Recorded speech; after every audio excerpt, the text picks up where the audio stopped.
Alright, we are live. And, sorry I'm late, but, right as I got off work, I can't show it off right now, but I've shown pictures in my Discord. On Facebook Marketplace, I actually managed to find a white and red 2DS with a charger, case, and 7 games. 4 of them were Pokemon games. There were Diamond, X, Omega Ruby, and Ultra Sun. And there were a couple other random Mario games and a Yu-Gi-Oh game, and I only paid $100 for the whole lot. It was such a good deal. The Ultra Moon had quite a decent bit of Pokemon on it, even a couple of shinies. Some of the shinies I know were real because they were found in the Ultra Space Wilds, but there was a shiny Celebi which I concluded was fake. RIP.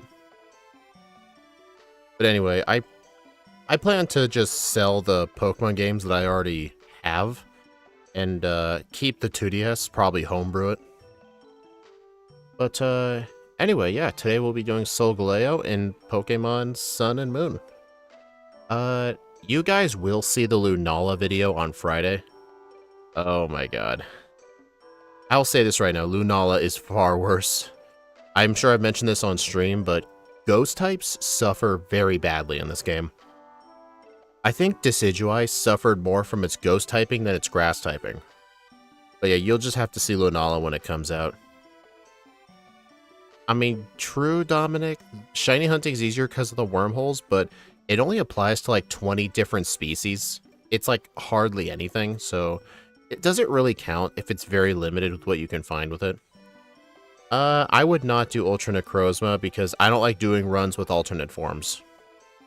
The Mega Evolution backboards were the one exception. Okay, so hello, N1 Shadow. OMG, I can't believe he doesn't want to do Splash Cosmog for 50-something levels. You know what's funny? Disadvantage of starting fully evolved. I don't get access to my signature Sunsteel Strike until Victory Road. Because this thing learns it upon level 1, and via evolution too, which I don't get. Oh yeah, N1. The Adrenaline Orb is surprisingly good for Nanu, because his Croc Rock will always give you a speed boost, which is pretty good. You learn Solgaleo Special. I will learn it at the Pokemon League.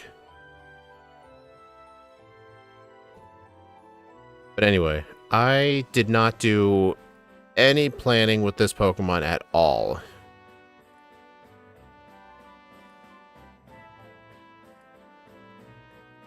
I know Flamethrower is better than Flame Charge, but the thing is, you get the Flame Charge TM on the 2nd island. Flamethrower is on the 4th. Wrong monitor. There we go.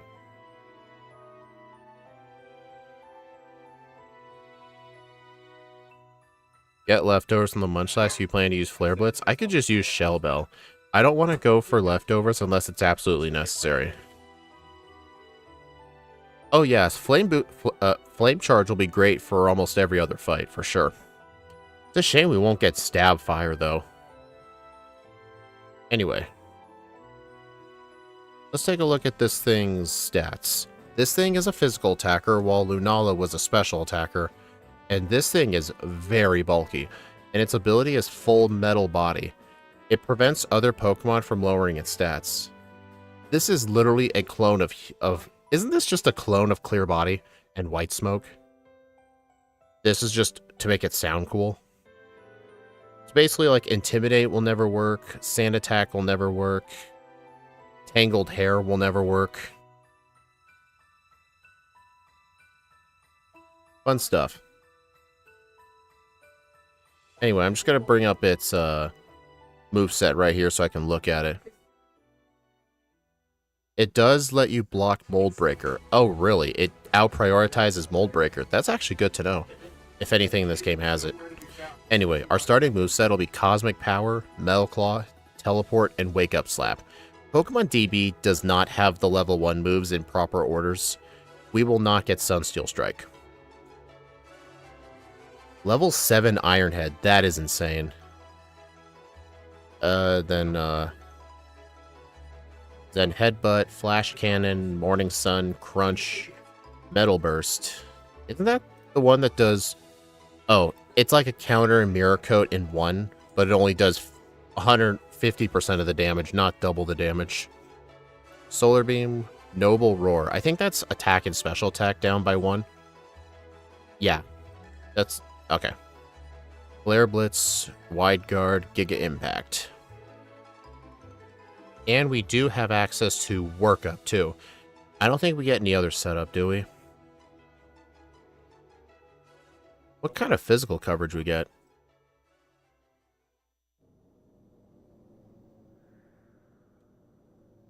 I mean, I'm on Shadow's side with that one, but for a different reason.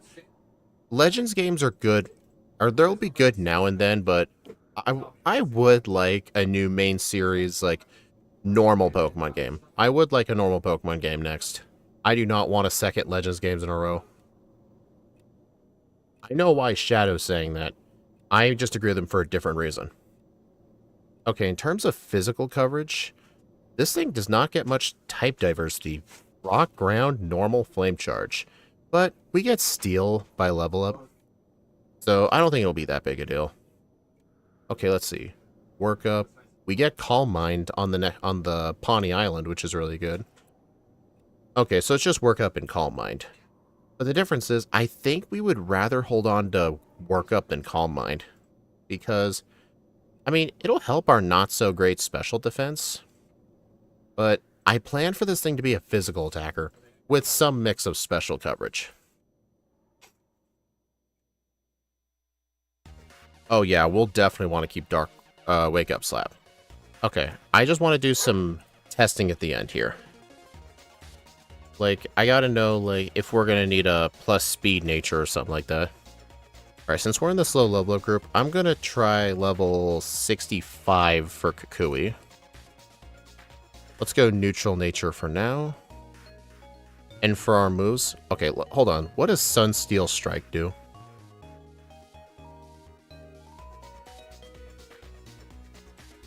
Where's Sunsteel...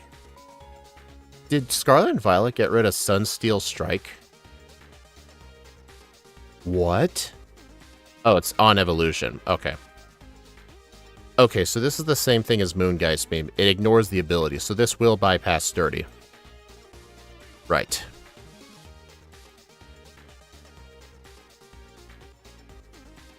We might want it, so yeah, I'll put down Sunsteel Strike, Crunch. What would be some other good coverage? What's some good league coverage? Let's see, via level up. Yeah, we should definitely hold on to Zen Headbutt for sure. The main problem is how you want any of your level... yeah, true. We're gonna have lots of options. And our fourth move will be Workup. Ash Pikachu? You never know. Yeah, we could get Bulldoze for Olivia, but I think Iron Head will be just better.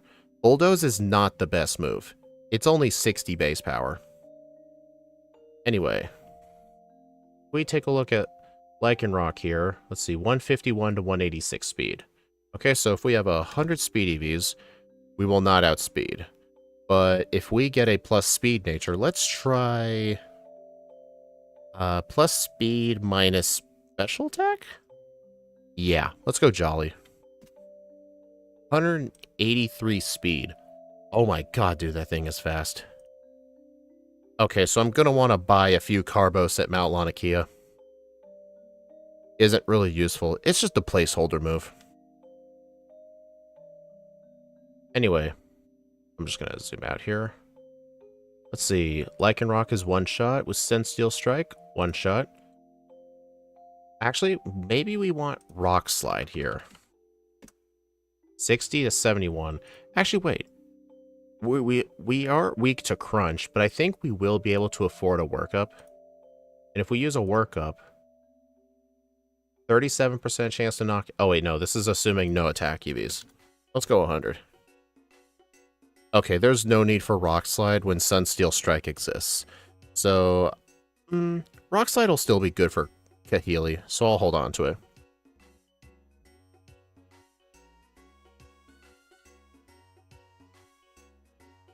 Alright, Magnezone. Oh, wait. Can this thing learn dig?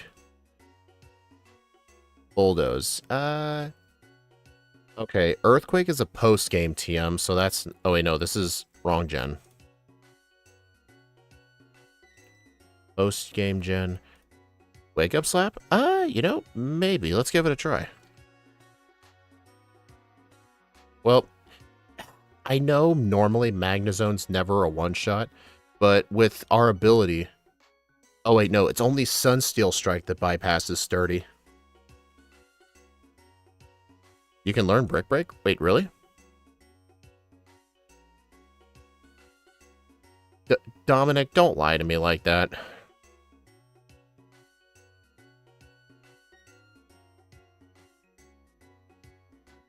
What about Bulldoze? Oh, Bulldoze. Well, like I said, it's not going to matter because of Sunsteel Strike.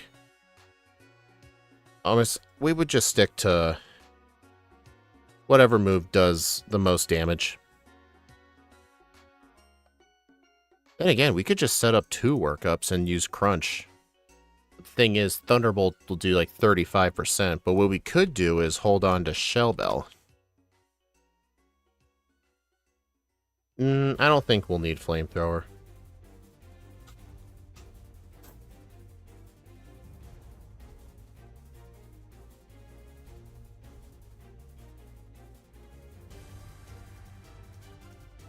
Alright, Snorlax, Sunsteel Strike, and then Incineroar.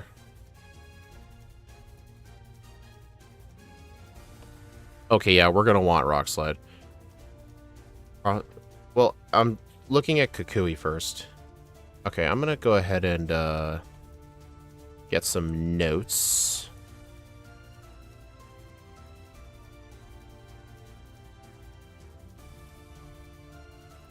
Alright, let's see. Jolly Nature.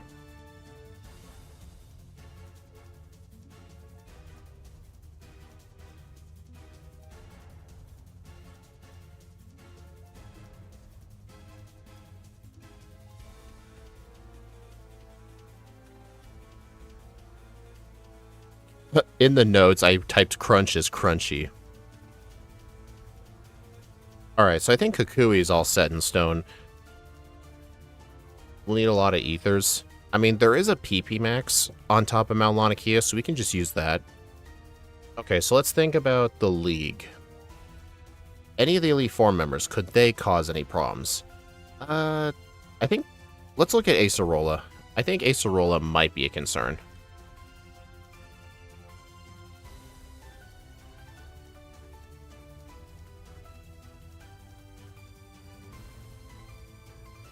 Maybe it won't be that bad. Let's see, if I enter this fight at 64... Let's see, 1-shot. Crunch is going to have to 2-shot that. 2-shot. I mean, what can a Sableye do? Shadow Claw does like 31%. At least this isn't Lunala where I'm 4 times weak to Ghost. So we could probably use 1 Crunch. It does have Aftermath, yes.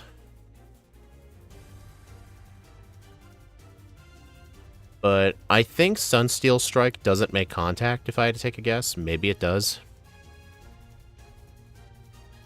1-shot, 75% chance, 68% chance, guaranteed. Guaranteed to hit. Dude, yeah, that thing is so tanky, man. +1 with the Expert Belt? Let's try that. Guaranteed. Guaranteed. Okay. So, Acerola. Old Expert Belt. Workup. +1 sweep. Okay. Kahili. I don't need to plan for that. Olivia. I don't think I need to plan for Olivia either, but...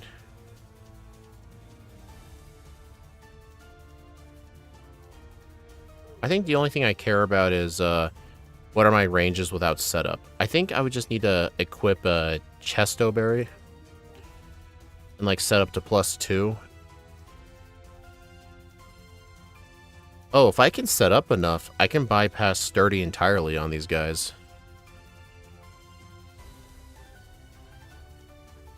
Which would be great. Honestly, I think for this person, +3, 68%. I mean, it doesn't help that thing's neutral to... it's neutral to Sunsteel Strike. Actually, could I just get, like, a... I don't think I can get a Metal Coat. Solgaleo Z move is awesome. Where do I get its Z Crystal, though?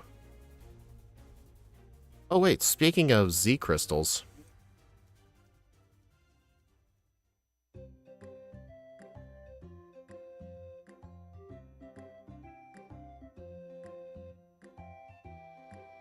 What if we hold the Steelium Z, and then we set up to +2? That'll one-shot that. One-shot. And then this, I can use Sunsteel Strike Z to one-shot. And then Probopass, 62% chance to one-shot. I think I will try to have more attack EVs than this. Not like it don't matter much. Z Workup. Dude, I always forget about Z Workup. Yeah, I think Z Workup is probably better.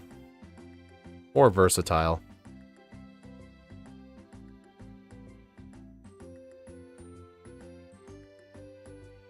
Old Normalium Z.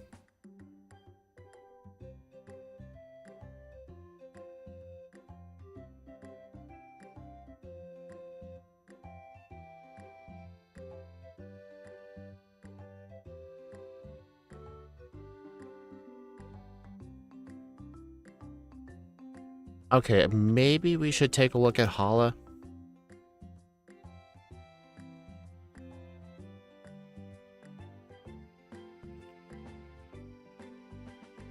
At least Knockoff will not get a bonus if there's a Z Crystal move. Or if there's a Z Crystal item. So yeah, what we could probably do is use like one workup. Like a Z workup. Use Z workup. Get +2. One shot, one shot. Dude, +2 will let us one shot a Beware with a physical move. That's impressive. Okay, not the Poliwrath, obviously. This thing learn acrobatics? No. This thing doesn't really have a good... Wait. I guess just go into the fight with Psychic? Because we'll have +1 in our special attack.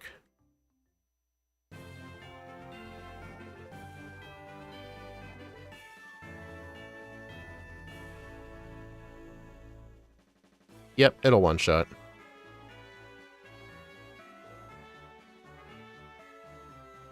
Let's see, Z Workup, Sweep, Psychic, Poliwrath.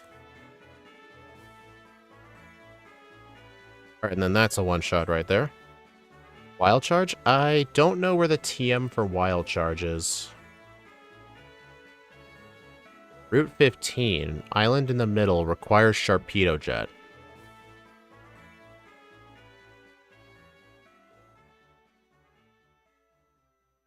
Oh, it's the route you first get Sharpedo on. Okay, so it's this area right here has Wild Charge. I don't think it'll be necessary. Wake Up Slap might be fine. I don't think it's worth holding on to, actually. That's the problem. I would like Crunch for Acerola. I want Sunsteel Strike. I'm going to have Psychic into Rock Slide for Hala and Kahili, and then I need Workup for all the 5 fights. Anyway. Elite 4 section is done.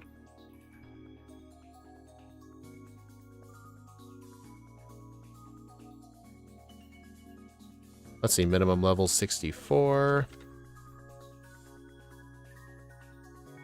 Moveset, Sunsteel Strike. Crunch. Psychic. Workup.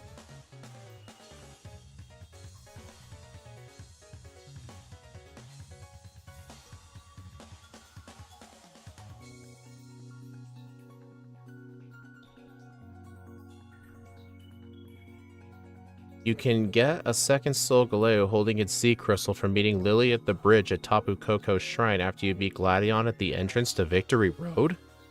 Wait, what? Interesting. That is probably way too out of the way. I don't think that's worth it. Okay, so Gladion and how? I always say the final 5 trainers. In Sun and Moon, it's the final 7 trainers. Because Gladion and how, depending on the Pokemon, can be harder than the Elite Four.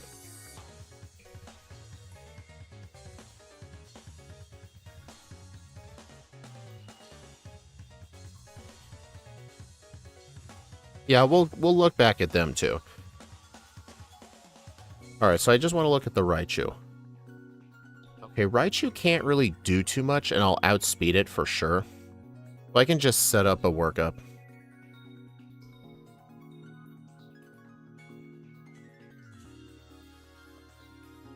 Alright, Gladion is going to be a joke.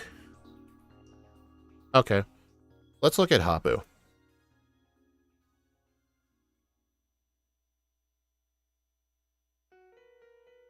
Alright, so let's assume 50. Because this would be not using any candies. Alright, and these will be our EVs. Alright, we will not have Sunsteel Strike, so I'll put Iron Head back.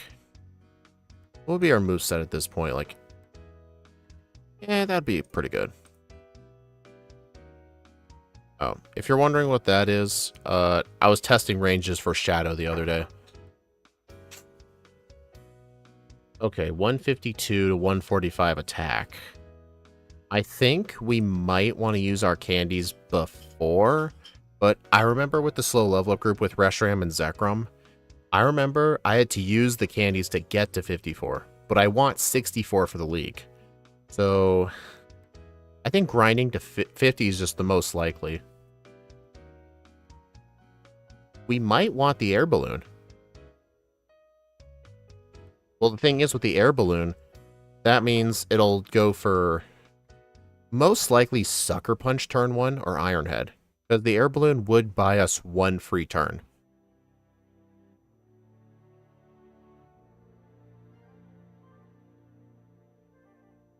Because yeah, if we set up to +1 with workup, then Crunch would be enough to guarantee the Dugtrio. But Gastrodon, on the other hand... Oh, man. Our only grass move is Solar Beam. Unless Grassium Z could be the play. You know what? You're right. Yeah, we'll need Flame Charge for that move. You're right. Alright, so the plan would be to... Maybe... Okay, yeah, so I think the plan here would be... Get hit with Earthquake doing half. Get +1 to our speed. Oh yeah, we should kill it with the second Flame Charge for sure. But then when we get to Gastrodon next... Honestly, I'm going to try something. I'm going to try Bloom Doom. Oh yeah, Bloom Doom's a guaranteed one-shot. Okay, so Flygon. Earth Power, 49 to 54%. Iron Head can flinch, right? I think so. Yeah, it does. But then Mudstale... Honestly... Oh, We need a way to set up... If only this Pokemon could learn Magnet Rise.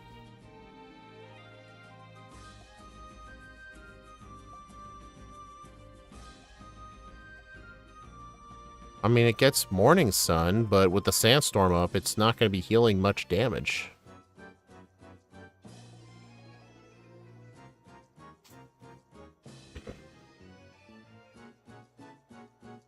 Yeah, this will be interesting for sure. You know, we might want to look at different setup options. Like, what if, for example, we had Focus Blast? I'm just going to put it here for testing purposes. Oh, yeah, that's our best move against Effort. That's not the problem. Okay, Gastrodon's Mud Bomb is pretty weak, so maybe we can get away just using a regular Solar Beam. But doesn't Solar Beam get weaker if it's, like, Sandstorm or something? I'm actually going to look this up.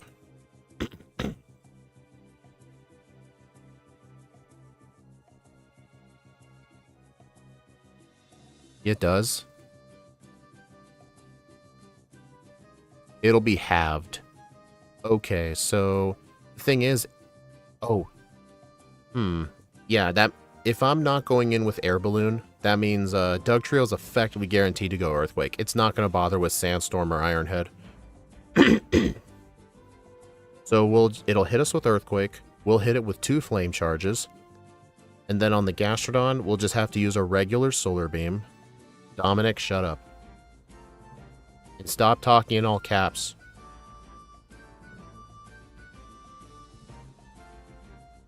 Yeah, definitely Bloom Doom that thing. Now, the only question is what to do with the Flygon. Because we do not get an opportunity to set up at all during this whole thing. I do not want to have to bank on an Ironhead crit. That would just suck. And higher attack EVs would not fix this problem. And getting into a higher level, honestly, is out of the question with the slow level up group. The only way to get a higher level than this... Grass Knot? Does this thing learn Grass Knot? No, it does not. Solar Beam's our only grass move. Wait, Hidden Power, maybe? How much would Hidden Power Ice do?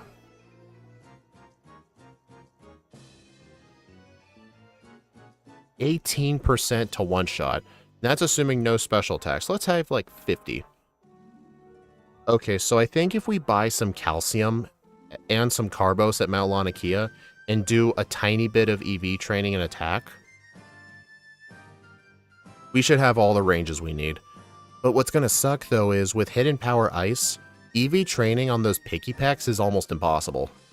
Because we're going to be too powerful. Like, is there a weak move we could hold on to? There legitimately is not. I mean, Metal Claw, but we're just going to be too powerful for that. We might not be able to do the SOS version of it, but to be fair, we don't need many attack EVs, so we could probably just train in the wild just regularly for a few minutes. Can this thing learn False Swipe? Of course not. Dude, False Swipe would be so good.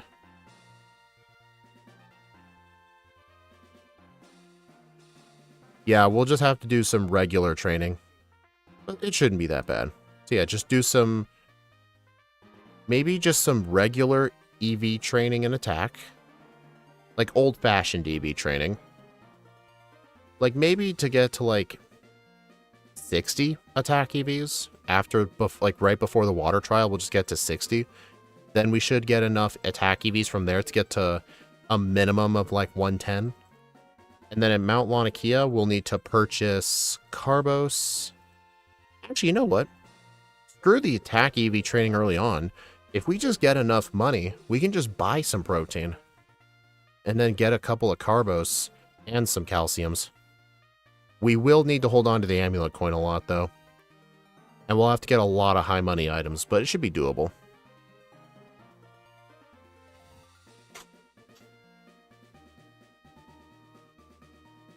I think our moveset might be constricted. I don't know. Yeah, I think that's what we'll do. So I'm going to write down in my notes these minimum EVs I need to go for.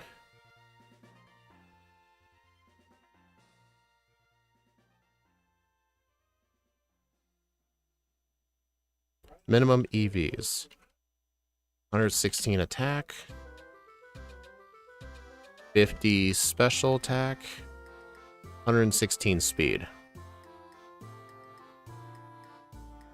Okay, so I'm going to write down my notes for Hapu. Oh wait, we're still not done with Hapu.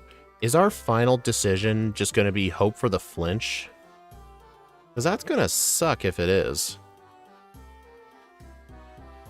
I think so, because getting one flame charge and then killing the Doug trio and then just accept the mud bomb on the Gastrodon after, wait, 53 to 63.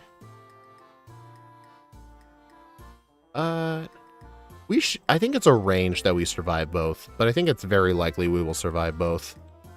Then we will have to Bloom Doom the Mudstale, and then on this thing, oh wait, no, we're using Hidden Power Ice on it. Focus Blast was an option, but not anymore. Alright, minimum level 50. Doug Trio, Flame Charge times 2. Wait, what's our held item gonna be? Oh, Grassium Z.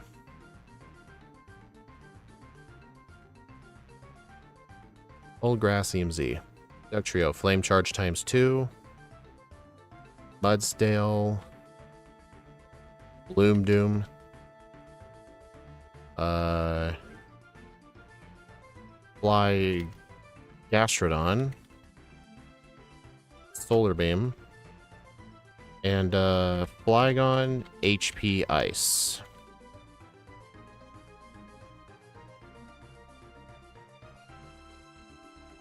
Mudstale will get its Z-move off. It will not get its Z-move off if I outspeed it and one-shot it, and that's the plan. Yeah, it has stamina, but here's the thing. If I one-shot it, that ability will never go into effect. Yeah, if it uses Sandstorm turn 1, it's effectively a guaranteed win. If it uses Sandstorm. But, I don't know, I just wouldn't trust her on that. Anyway, anyone else we should look at? I think Nanu was like the only other person that could cause a problem. But I don't think so. I think the plan for Nanu, I'm just thinking this off the top of my head, we'll have Workup. We can probably use Adrenaline Orb to get the speed boost we need. Maybe the plan is... no, hold on, let's take a look at Nanu. Let's assume 40.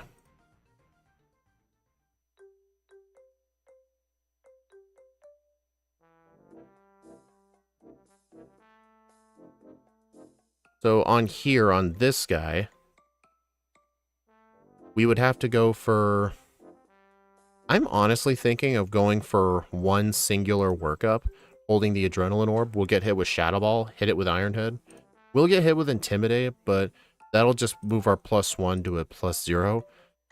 And then we can one-shot with Iron Head. And then we will outspeed the Persian. It's just the problem is, what are we going to use on the Persian? I don't think Adrenaline Orb is the right call now that I look at it. Oh wait, Intimidate can't work because of full metal body. That still doesn't solve our problem. You know what? I think Steelium Z might be the answer. I think what we're going to have to do is on Sableye, we'll have to use one workup and then Flame Charge. We're going to get hit with 2 Shadow Balls, but as long as we outspeed in one shot, we should be good. It is for SOS calling, but it has another side effect where if the Pokemon holding it is intimidated, it gets a speed boost. That's another side effect it has. Alright, yeah, I don't think Nanu will be that bad. Alright, Nanu. Old Steelium Z. Workup times 1. Flame Charge. Sweep with Iron Head. Z-move Persian. What's a steel type Z-move called? Corkscrew Crash. Yeah, Dominic, that's why I don't want to play the Ultra games. I refuse to play them on this series. Like, Sun and Moon are hard enough. Alright, I don't think there's anything else. Oh, Mimikyu. Oh, good God, Mimikyu. I know we've been doing this routing session for a while, but I hope you all learned after that Simisear stream this will be faster to just make sure we know what we're doing.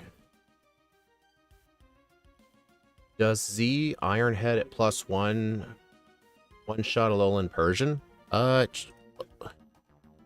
It should. Let me check. 121 to 143%. Yes, it does.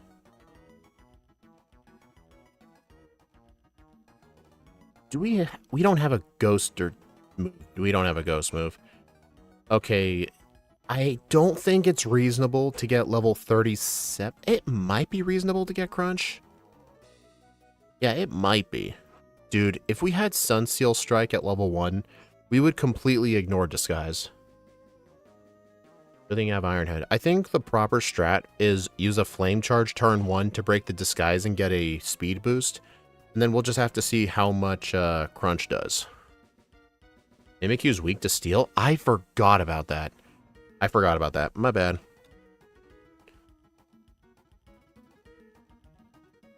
Look at that. 85 EVs and everything.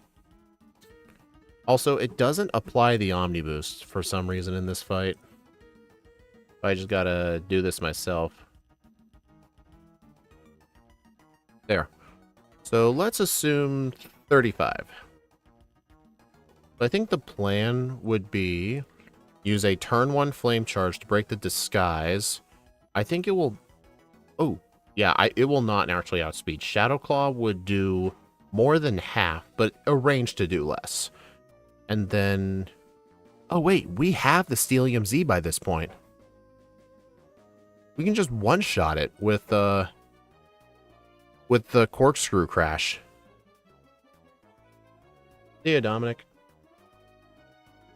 Okay, so yeah. Corkscrew Crash, the answer.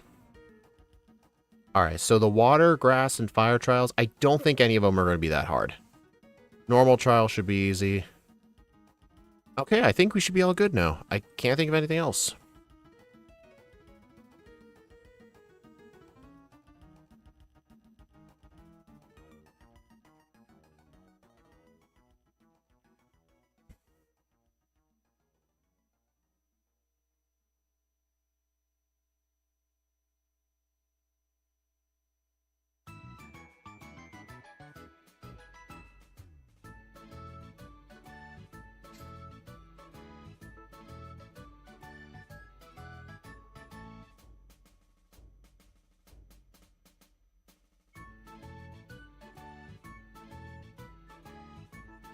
Alright, I'm just gonna go ahead and,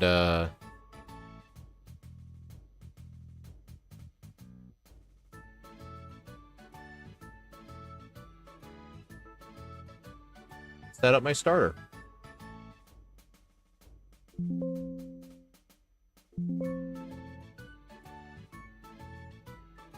Alright, we will be playing with a Solgaleo with Jolly Nature, Full Metal Body. Hidden Power Ice for the Flygon. And our moveset is going to be Metal Claw, Teleport, Wake Up Slap, Cosmic Power.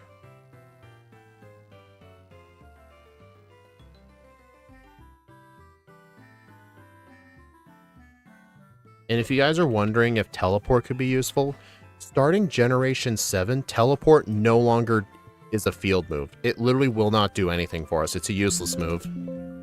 So RIP to Teleport.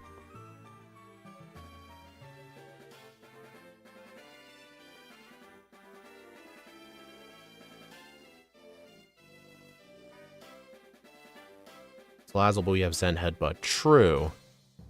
But I've always viewed Salazzle more as a poison trial because of Toxic Venoshock.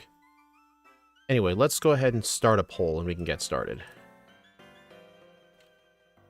What time will I beat Kukui at? Alright, so let's take a quick glance at the leaderboard. Our best Pokemon right now is Kyurem at 229. I do think this has potential to get first place, but there's some fights we're just going to have difficulties with. Thing is, I don't think it was changed in Let's Go, not the Alolan games. No, literally in Sun and Moon, Teleport does not work.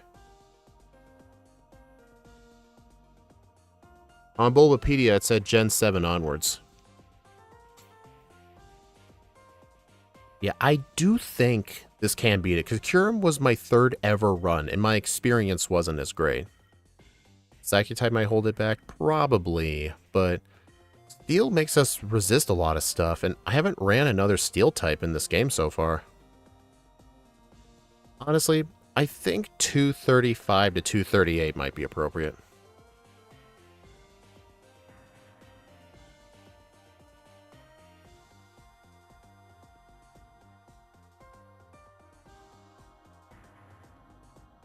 Alrighty.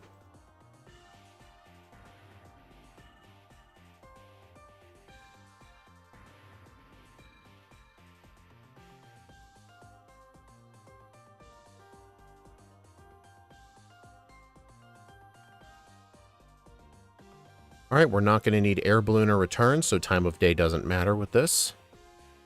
Alright, let's get started. 3, 2, 1. Oh, dude. Forgot to change the hidden power typing on the overlay. And the nature. There's always a lot of setup with these streams. Okay, now we're good. Ah, okay, the joystick isn't working. Give me a sec.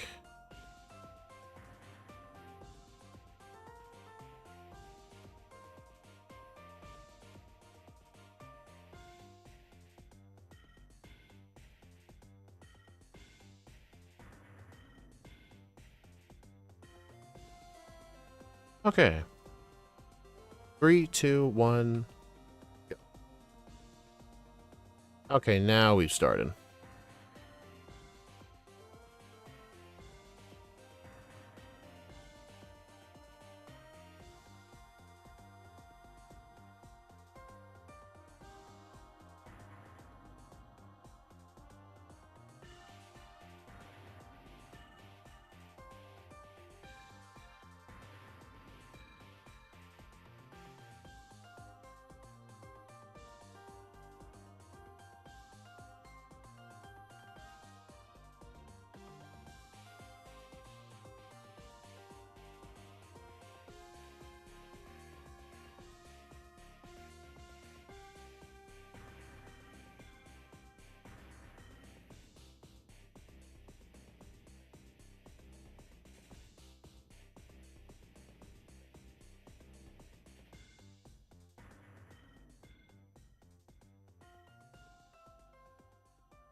Question for the stats. Is it possible to have, like, +1 to a boosted stat, just so I'm not lost with everything going so fast?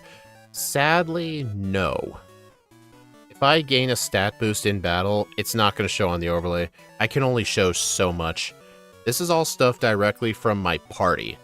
Like, if you were to open the summary screen after the battle's over, that's what you would see.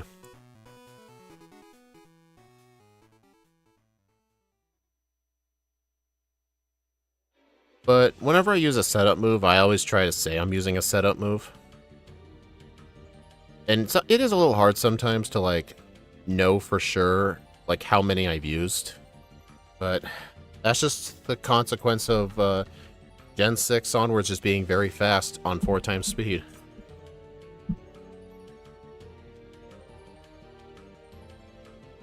What a weird owl. It almost seemed like a huge steel cat. Yeah, it's weird.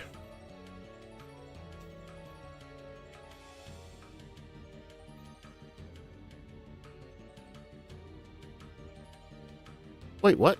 He just activated my ability twice. He might have random AI. Oh yeah, he 100% has random AI. Hello, Ironhead.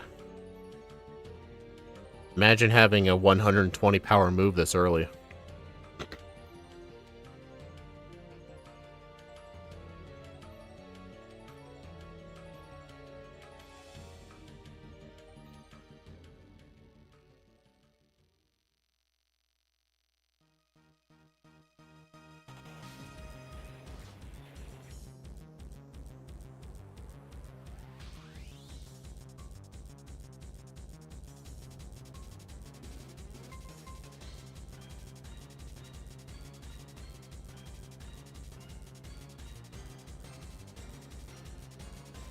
This is where the real legendary part starts. Yeah, you guys are going to want to watch the Lunala video on Friday.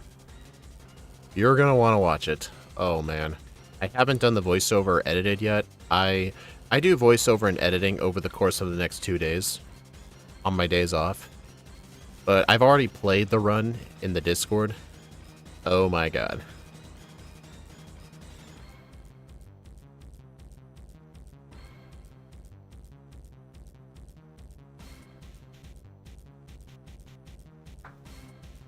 I will say though, Solgaleo would be far more broken if Steel still resisted Ghost and Dark.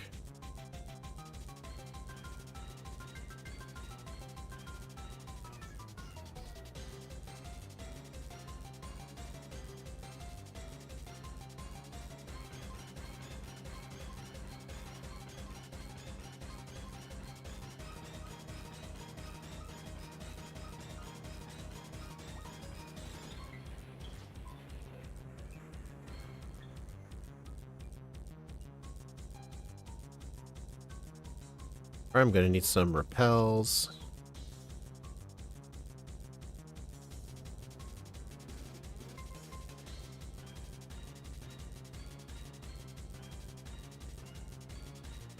Hey, Shadow.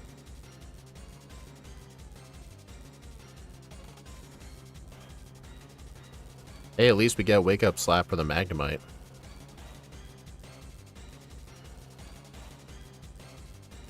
Think that guy gives you a free candy? What guy are you talking about? I know where the rare candies are in this game, so I'm trying to figure out what you're talking about.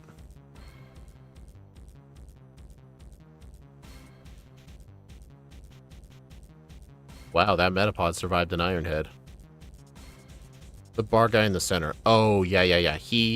He only gives you a free rare candy after you've done that thing with your Pokemon, Pokemon Refresh. I always end up calling it Pokemon of Me because that's what it was called in X and Y, and it's effectively the same thing. You have to have done that at least one time for that guy to give you a free rare candy. I don't do Pokemon of Me or Pokemon Refresh in my runs because I just feel like it's not in the spirit of the run, where like instead of doing battles, you do things like petting your Pokemon, giving them treats. I don't know. You can just you can use Pokemon Refresh to give yourself a permanent like 20% experience boost, and if you do it enough times, you can gain the power of friendship, where it's like, hey, it avoided the hit so you wouldn't feel sad. Like, I don't want that stuff in my runs. I won't be getting that candy. This is at 4 times speed. So of course it would look smooth. I will say though, I recently played Ultra Sun on an actual 2DS. Oh my god, that game lags. To be fair, I played Ultra Moon on a 2DS for the longest time as a kid.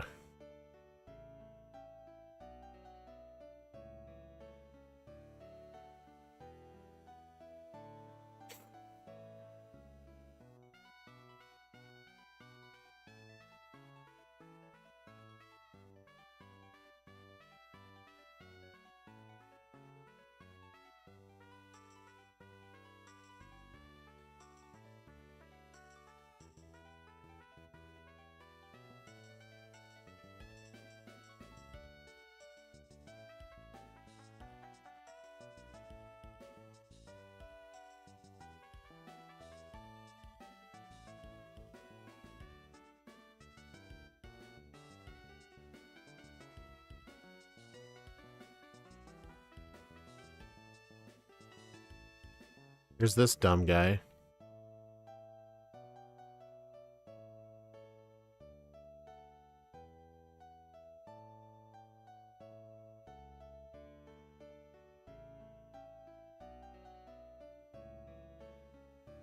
Too many cutscenes.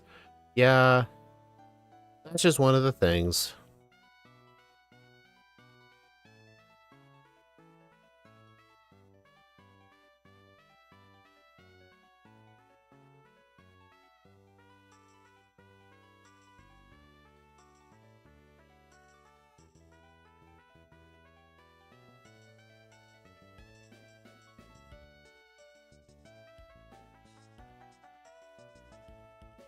You guys think Wake Up Slap's gonna one-shot the Raticate? I think it will. At least we'll have it for this Lima fight. But I think Stab... Oh no, super effective Wake Up Slap would do more damage. Nice. Also, Lima's Smeargle actually will have a different moveset depending on what your starter is.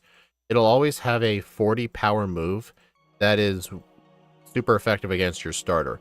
But since I replaced the grass starter, that Smeargle will have Ember. And I think its other moves will be Water Gun and Vine Whip.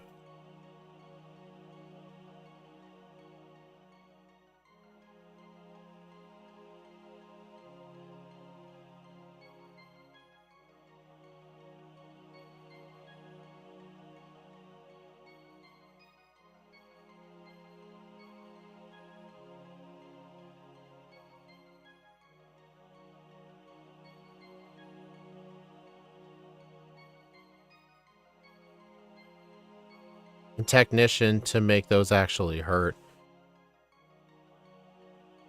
Oh, I forgot Smeargle gets Technician. I always thought it got Moody, but I'm pretty sure that's its hidden ability.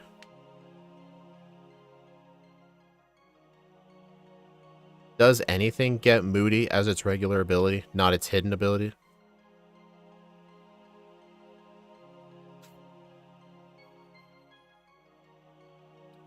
Oh my god. So many encounters. Why am I not using repels?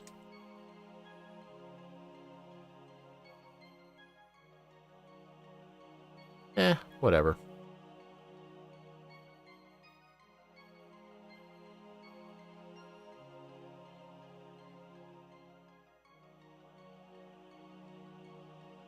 Man, if you time that, if you go through that grass properly, you could skip a trainer.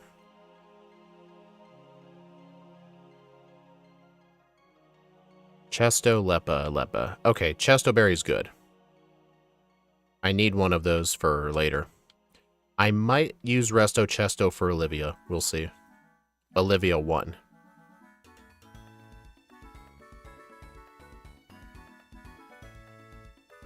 You know, if I was playing Pokemon Sun, which is this legendary's main game, is Pokemon Sun, all of these Rattatas would be Yungoos, and Yungoos give attack EVs, and the totem fight would be a Gumshoos instead of Eradicate, so you'll get even more attack EVs. So let's see, how many would that be? There'd be 2 Yungoos, 1 Gumshoos, so that would be 4. And then there's the totem fight. Let's assume you cannot one-shot the totem.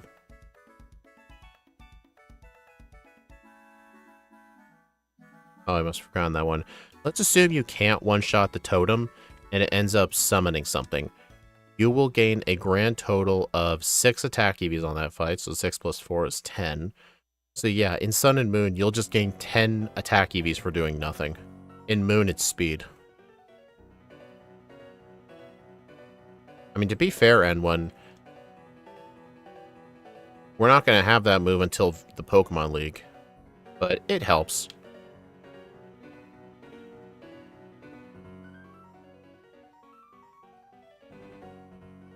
Oh, and another great thing is all of these random Rattata encounters in here will be Yungoos. So you could do SOS training on Yungoos. Because the Yungoos in here have pretty high encounter rates.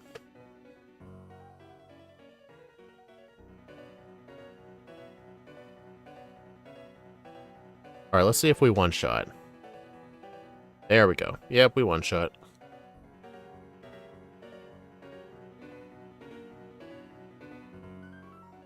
Alright, Z workup time.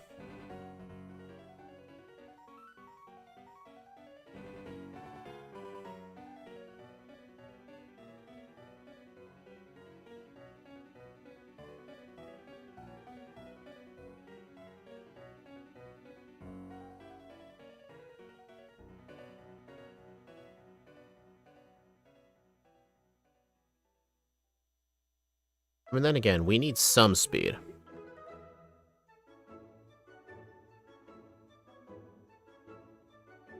I still don't know what to actually do about the attack EV training. Like, we're not going to be too picky on speed. There's some free carbos I can pick up. But, like, I'm just thinking, like, do I need to do, like, mandatory EV training? I know I suggested, like, just doing some training on the grass for, like, 5 minutes. But that might be too slow, I think. It's not like we need 160 attack EVs.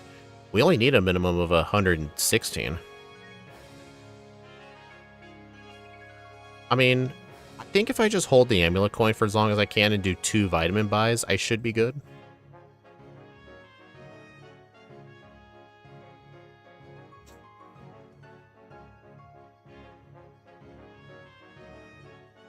Okay, this is annoying.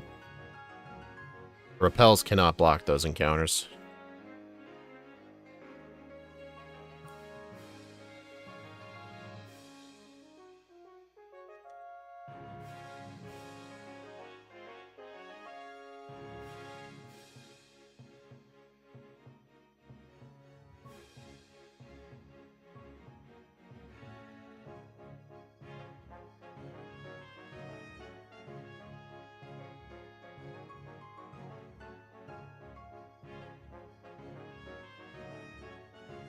My god, this guy is so stupid.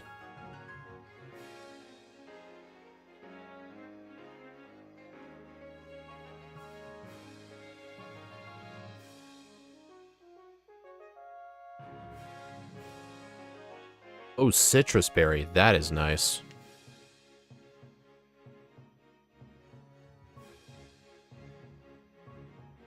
Alright, so I think the plan here is just Z work up, spam Ironhead.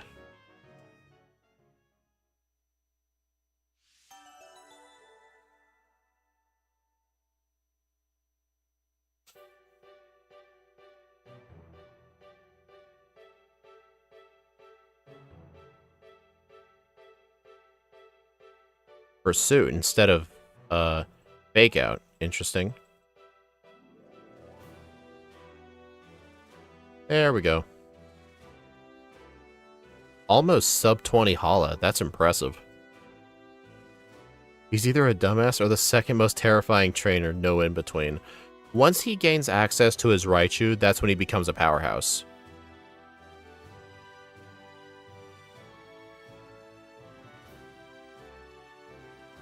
Alright, I can't learn acrobatics, so I'm not going to bother getting that. I think just get the expert belt.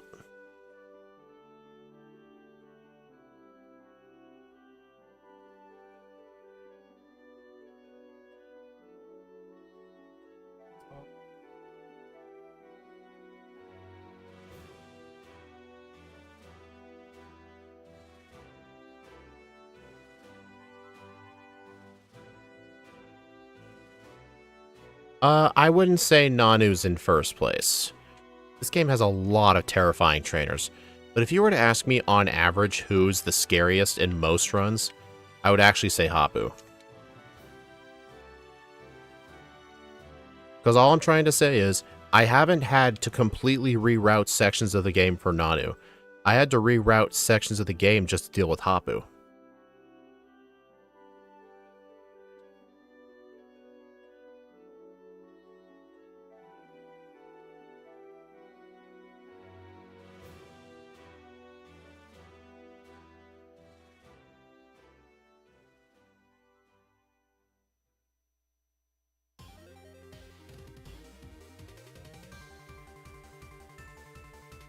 I mean, I don't know, N1. So many different trainers in this game are terrifying. I think it just legitimately depends on the Pokemon.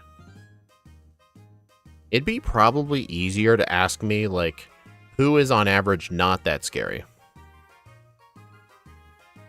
I think if you were to ask me about the Elite Four, I think on average, the least scary Elite Four member is Acerola.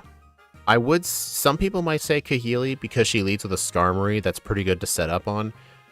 She does have some very fast Pokemon, and if you're weak to flying as well, then you're going to be in for a world of hurt against her. Then again, I think Gladion tends to be worse for, like, stuff weak to flying. But the only type weak to Ghost is Ghost and Psychic.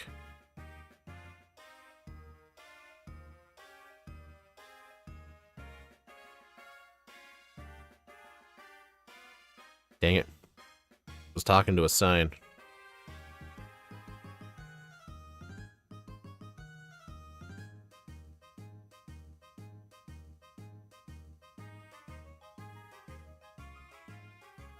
Get myself a piece of candy.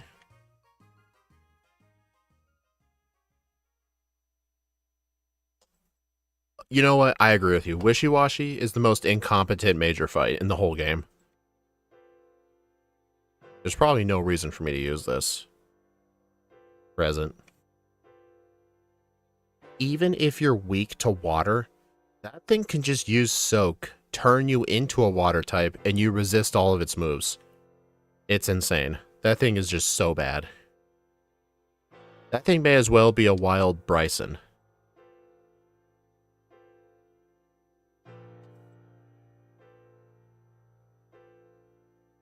I didn't know there was a hidden dire hit there.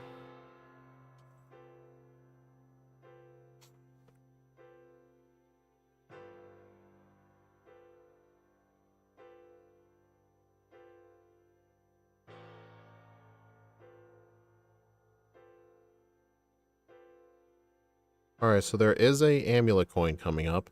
I think unless I know for a fact I need Z workup, I'm probably just going to keep the amulet coin equipped as long as I can.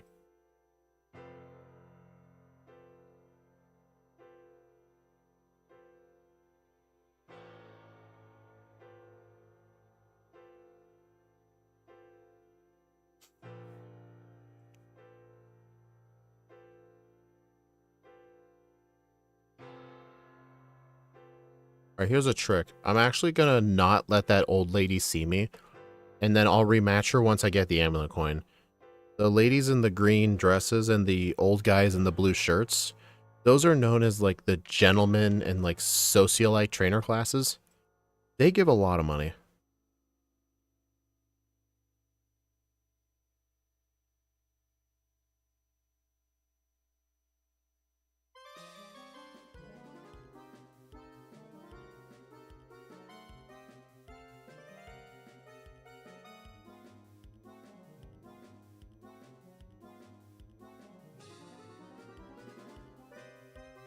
They're called aristocrats? Really? I did not know that.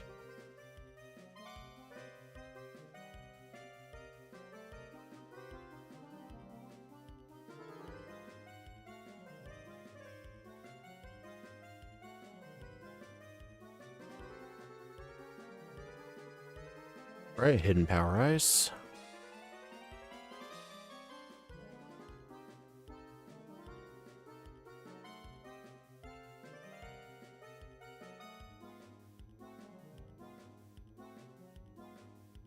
Gentleman.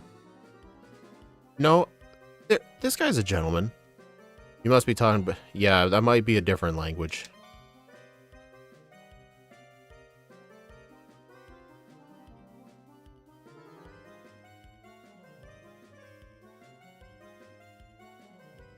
Normally this lady's pretty annoying to fight because she has a carbink, which is super defensive, but it's 4 times weak to steel.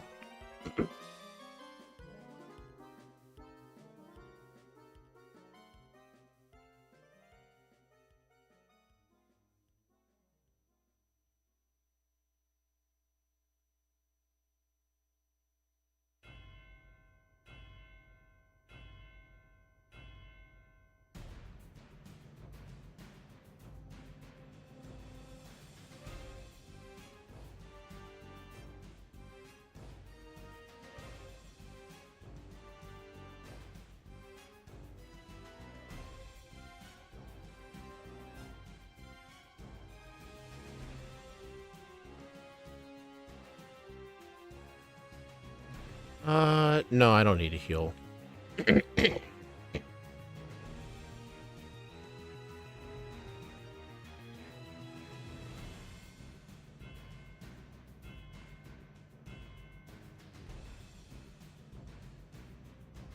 Also, there's a hidden elixir right there. Alright, I'm gonna go ahead and quickly get the rare candy. I don't think these guys give good money, so I'm just gonna skip them. That's like money laundering. Probably is.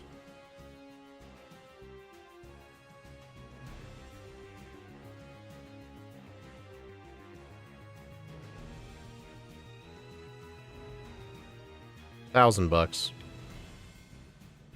If you guys are wondering if I can have the money on the overlay, I cannot. PokeLink only shows stuff that's in my party. Like when you go into your party and you look at your moveset, that's what you'll see. Zen Headbutt, yes please. Get rid of Cosmic Power.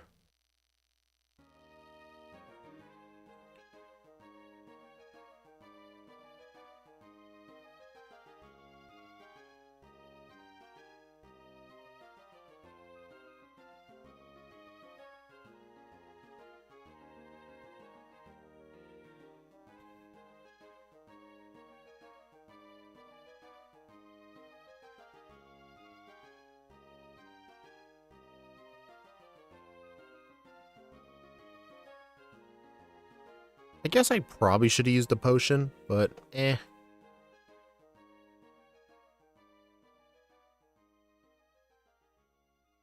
Okay, I'm gonna go for Zen Headbutt.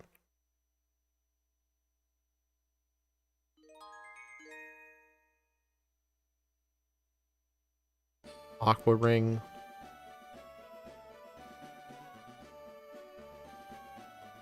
Oh, wow. Okay. First. Oh, dude, that far? Oh my god. How do I even get back from that? To be fair, that was my fault for forgetting to heal. Like, I was missing like 25% of my HP, so that was kind of my fault.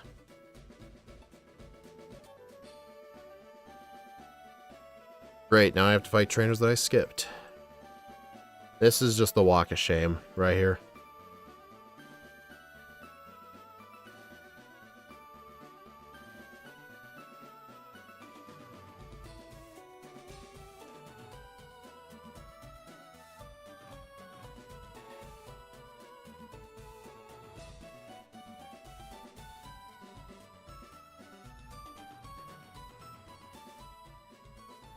I have never seen this cutscene before.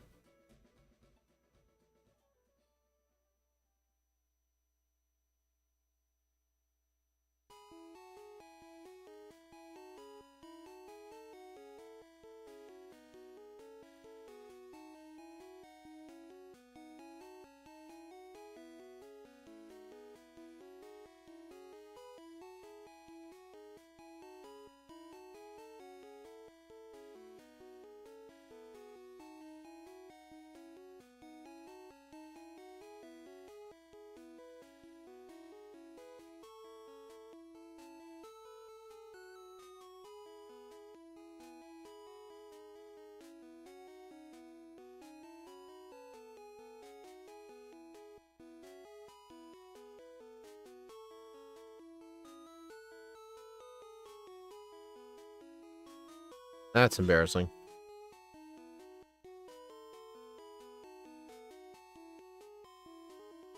There, now it turned me into a water type.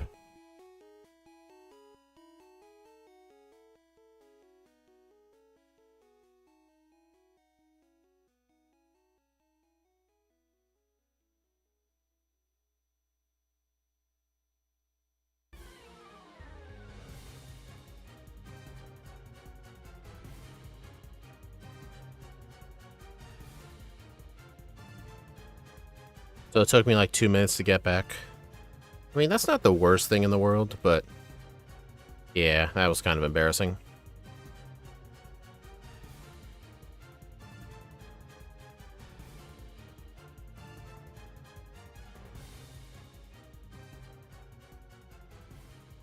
Alright, at least I still have the amulet coin right now.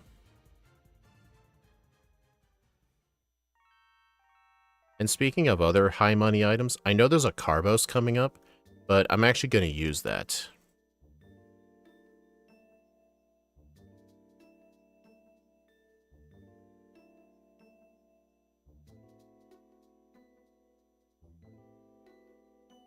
Especially since you could have entered the last center to make it 30 seconds. Yeah. I just didn't need to heal, but I should have.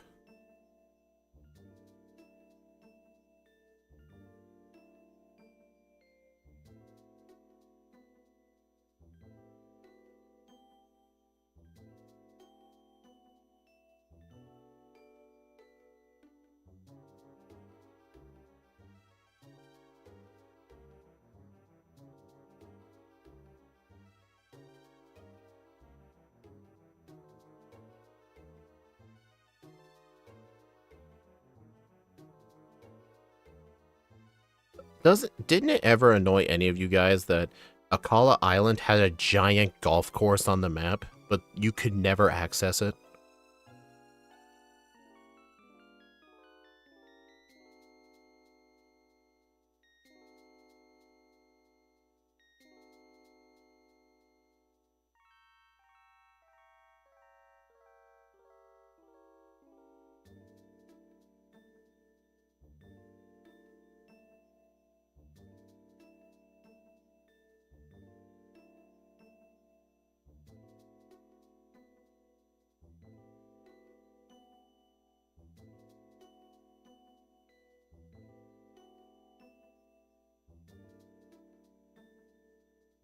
Likely the same destiny as the Rhyhorn race? That makes a lot of sense.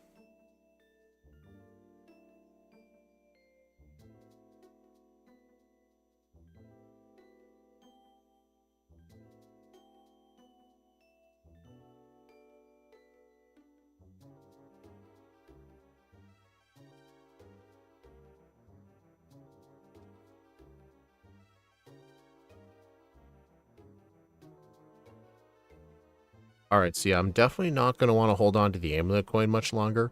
I think the Normalium Z might be the best bet. And fun fact, if I decided to do some training, I could actually infinitely fight the incorrect Marowak.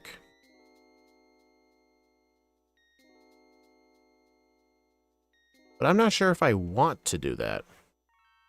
I mean, I don't need to, probably. You know what? No, I don't think I need to.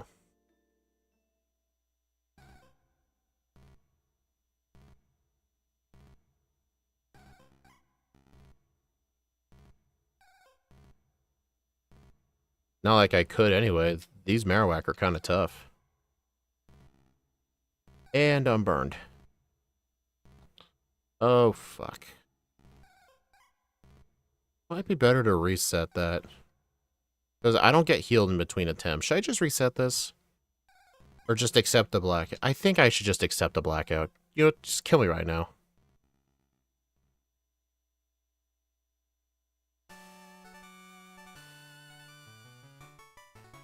That is a no. Oh my god, dude.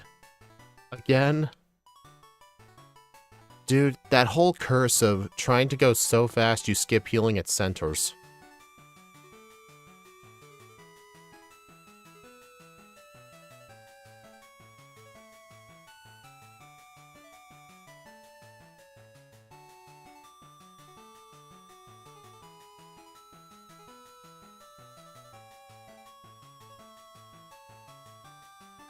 Oh my god.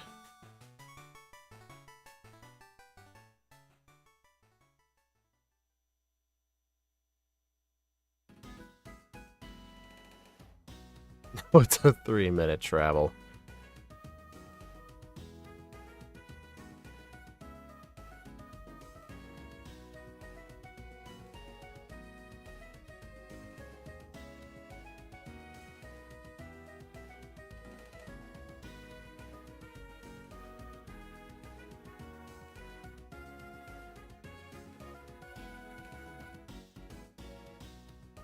Dude, I've never had to black out on the hiker.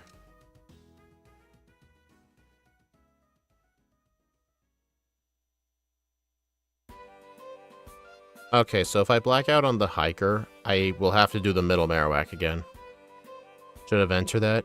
Surely I won't die again. See? Although, wait. The hiker's Magmar has Flame Body. So hopefully that doesn't happen.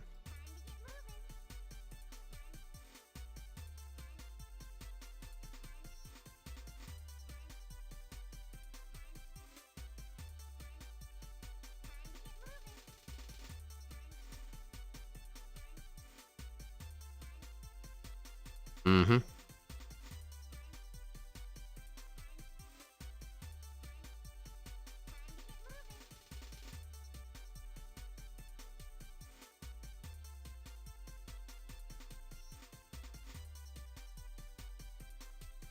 Torment.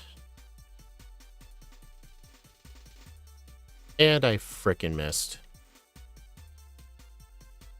Okay, I am legitimately pissed.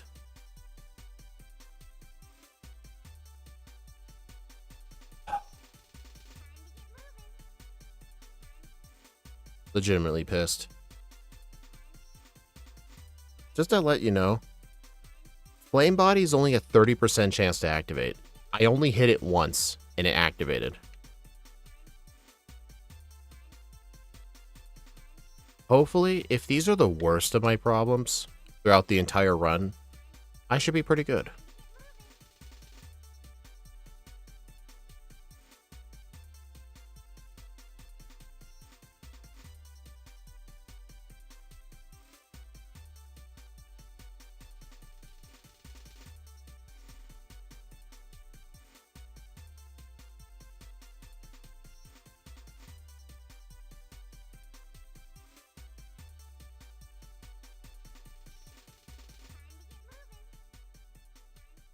My god, get out of the way.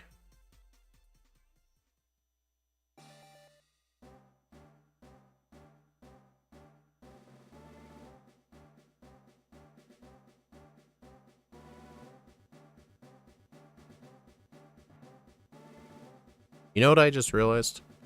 I probably could have just reset.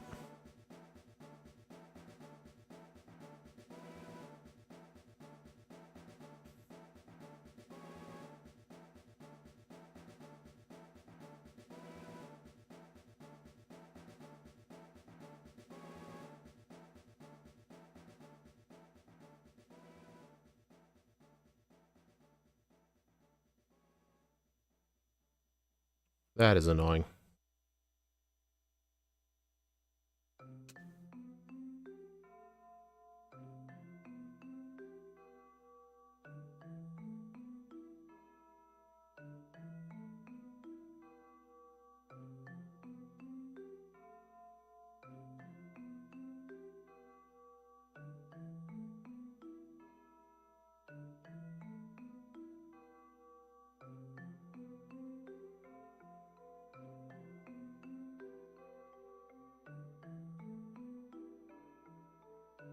Alright, Flame Charge. Let's go ahead and teach that. Get rid of Wake Up Slap. And I think I might get rid of Zen Headbutt. Yeah, I'm gonna get rid of Zen... Oh, wait. Do I want Zen Headbutt? No. No, get rid of it for rest. Alright, and then I'm gonna hold Amulet Coin.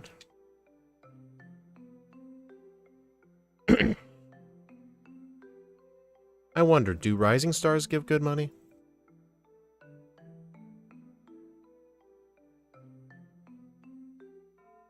Nice.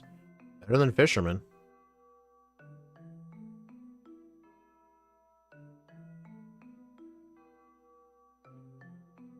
Yeah, I'm not sure where to get some other high money items. That would probably be a useful guide to making... Whoa. To making my Discord server. Maybe like a high money items guide for like vitamin buying. That'd be pretty useful.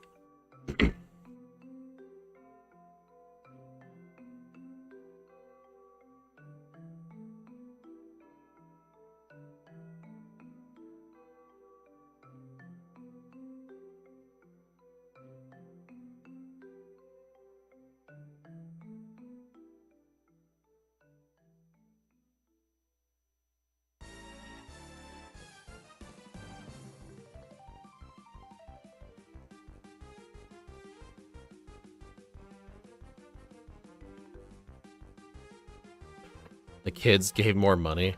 Because they're rising stars, don't you know?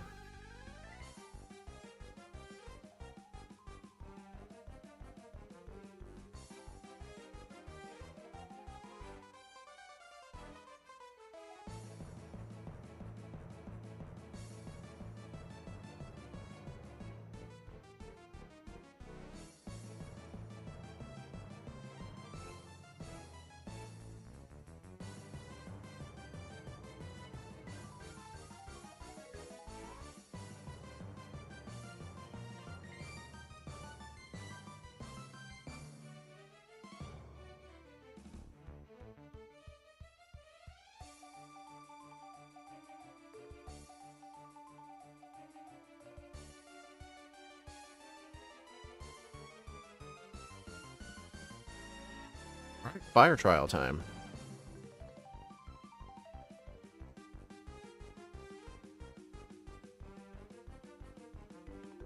Solgaleo can't learn it. Whoops. My bad.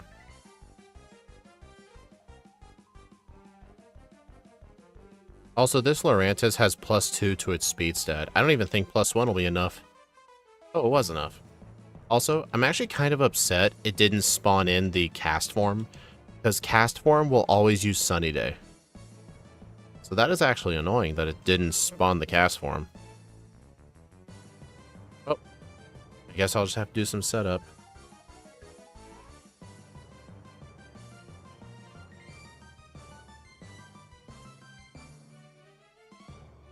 Uh-oh.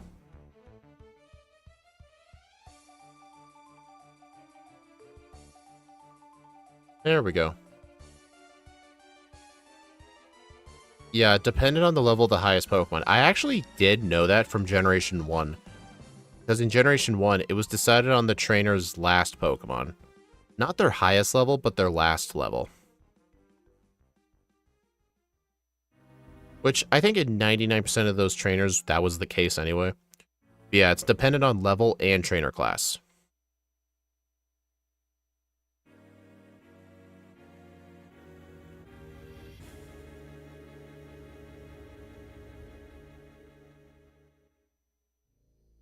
Alright, am I gonna... you know what? I might want Protect.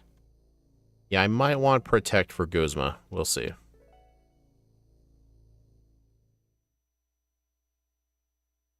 Oh yeah, most of the trainers in Red, Blue, and Yellow have the exact same level on all their Pokemon, unless defined in the game's code. But for the teams that have different species, or different levels, the last one is almost always the highest.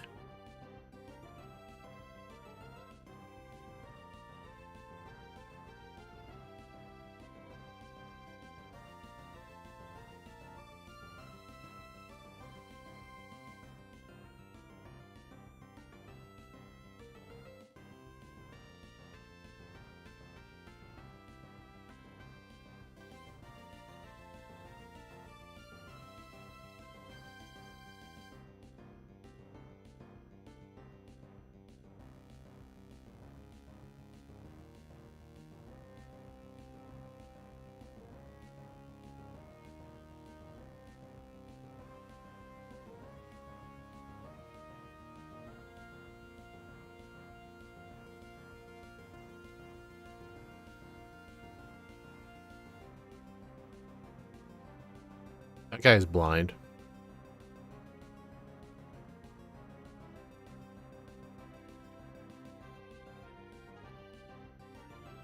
I do have a Cherry Berry, but I also have a Chesto Berry. I generally find Chesto Berries more useful because Cherry Berry can only help you with one turn of paralysis, but a Chesto Berry, as long as you're willing to have paralysis for a few turns, you can get more setup in. Dude, this is another thing. If we started with Sunsteel Strike at level 1, we would actually one-shot sweep Olivia's entire team, because we wouldn't have Sturdy to deal with. Alright, I don't think I want any of the TMs here. I know I can get Bulldoze, but I don't think it's necessary. I'm gonna get the Eviolite behind the bench. I think that sells for good money.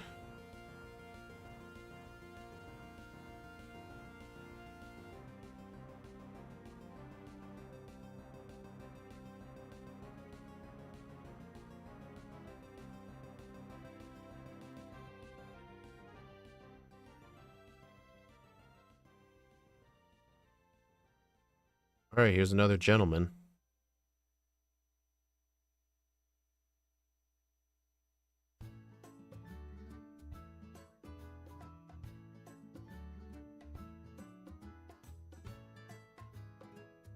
Uh-oh. Okay. Okay, this guy almost killed me.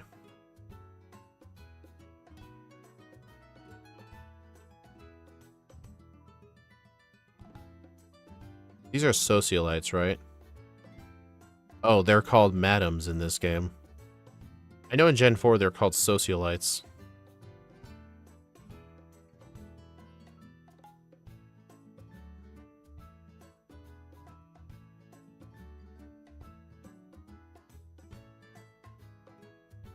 You all saw nothing?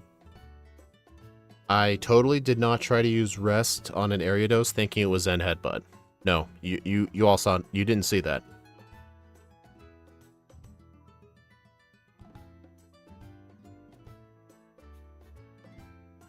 Anyway, for Olivia, just hold the Chestoberry. Yeah, one time might be all that's needed.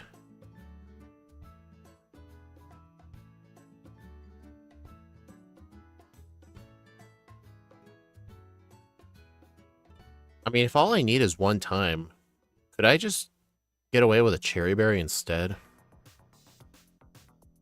No, I won't, because it's sturdy. Unless I'm willing to do 0 setup. Could I just do 0 setup? Honestly, I'm only level 26. I don't think I can do 0 setup. You know what? Let's give it a try, though. Let's try 0 setup. Just hold Cherry Berry.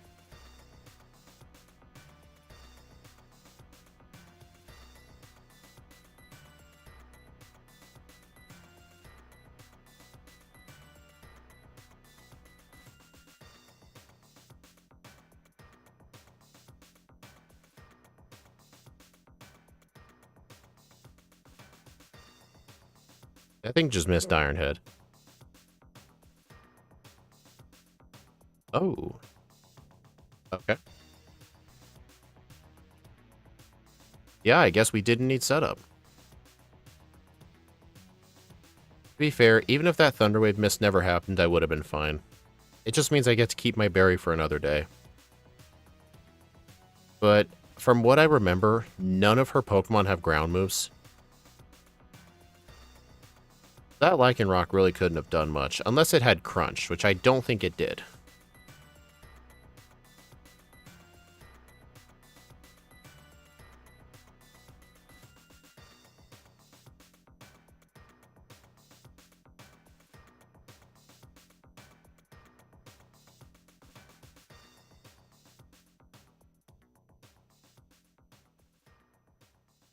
It did have Bite and it outsped you. That's probably what it used. So I guess theoretically she could have flinched me over and over.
Alright, Mysterious Ultra Beast.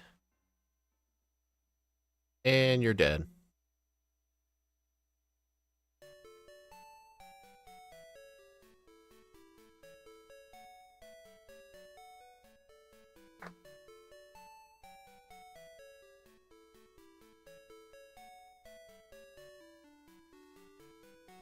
Alright, here's Psychic. I don't think it's worth teaching now, though. Maybe. There's not much of a point in keeping rest.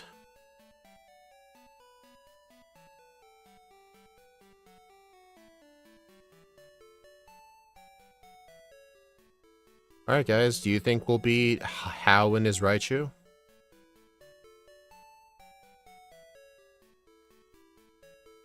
This is the first hard How fight. Yep. Let's see if we can win. Okay, this is just pathetic.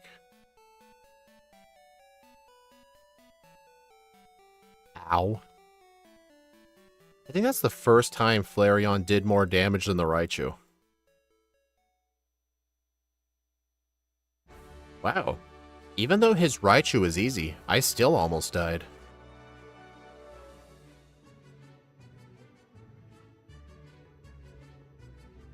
Hold on. Oh.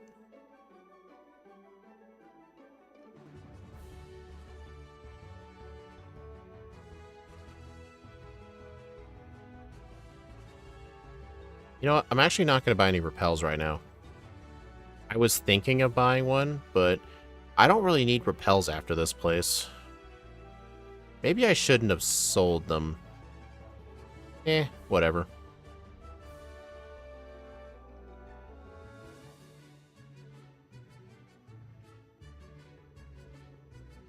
I think that's an X item. Rage Candy Bar. I don't think those sell for much.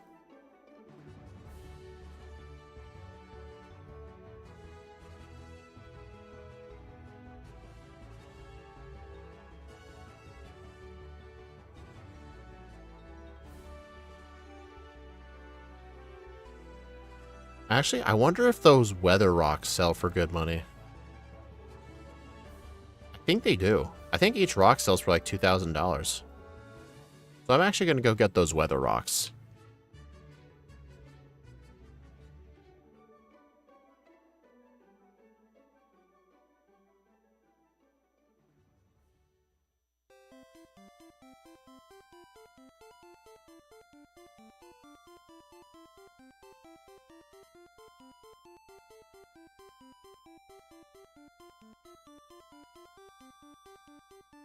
Yep. Icy. Heat. Smooth.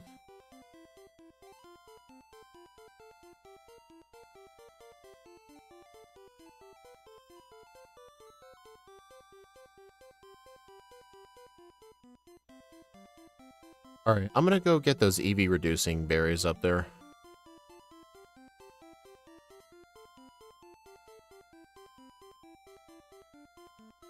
To be fair, those EV reducing berries only really help if I have to do a second vitamin buy. But for like the first one, it really doesn't.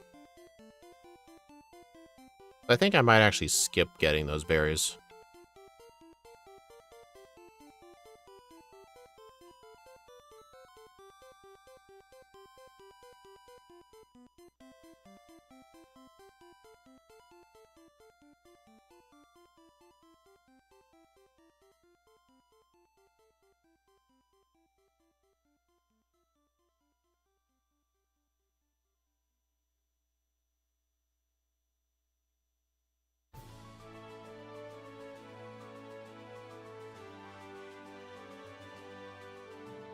What, you never seen people stopping at a bus stop before?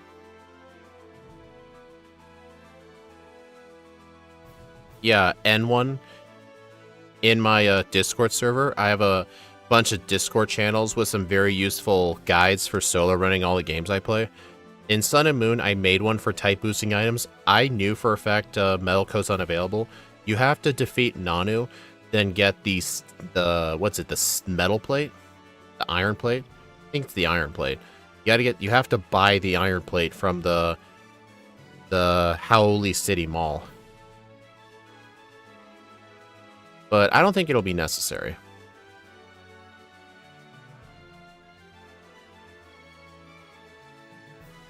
Okay, so from what I remember, I'm not gonna buy vitamins yet. I'm gonna go defeat Mullane really quick, then get the Comet Shard that's inside. There's a guy inside here who just gives you a free Comet Shard. And Comet Shards sell for $30,000. Which is kind of insane. You know, fun fact, in Ultra Sun Ultra Moon, Mullane is in the Elite Four instead of Hala. And from what I've heard from John Calibro, Mullane is extremely difficult in those games. I mean, I think the only time I would ever consider doing runs in Ultra Sun and Ultra Moon is like full team runs of the Elite Four. Like, it's kind of interesting, like the whole concept of playing the game with someone else's team, but if you only do the Elite Four at the level caps, it just gets straight to the good point. So maybe, who knows, I might do those in the future. Anyway, vitamin of the day. Let's see, I need to keep one quick ball, stick water, dive balls, net ball, scope lens. He has Prankster Thunderwave. Oh my god. Keep the expert belt, silk scarf, 15 great balls, keep the quick claw. No, I'm not gonna need the quick claw, get rid of that.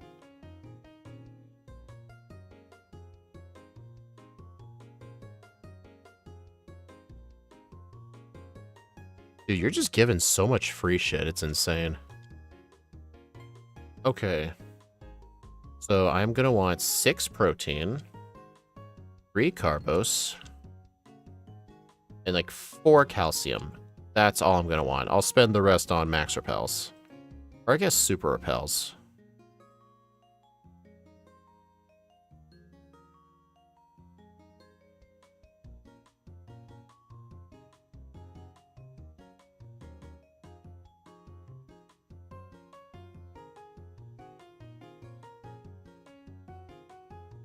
Alright, I'm gonna need a different held item for this fight.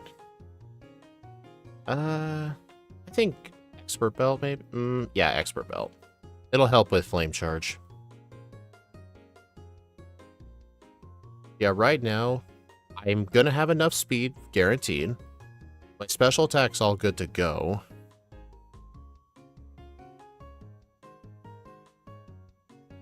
I'm gonna want 116 attack, though, but I'm very confident by the end of the game I'll get 16 attack EVs. But what I mean about the EV reducing berries only being useful for second vitamin buys, if I'm nearing the EV limit, I can use those berries to free up some room to get 1 or 2 extra vitamins. Like, for example, if I'm a tiny bit short in attack,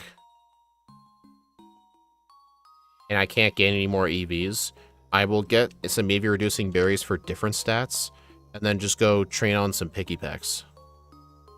Morning sun, gross.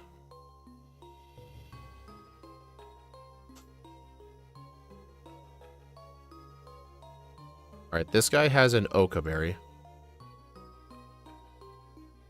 So, 1 flame charge. And I'm paralyzed.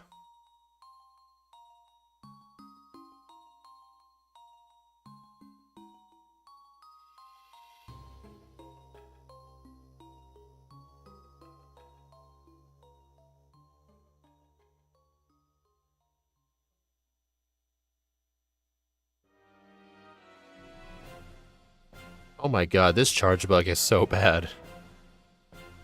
This thing just likes to use Mud Slap and String Shot. So bad.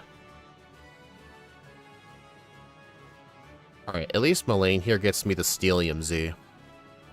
Which, hey, for this run, Steelium Z is actually going to get some use.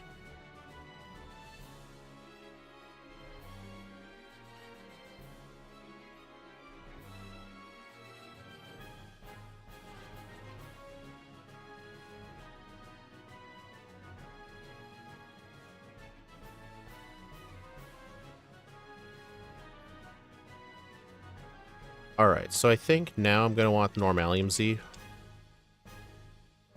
I think I might want Protect, too. Yeah, get rid of Rest. Because we are going to be neutral to first impression. And I do want to set up.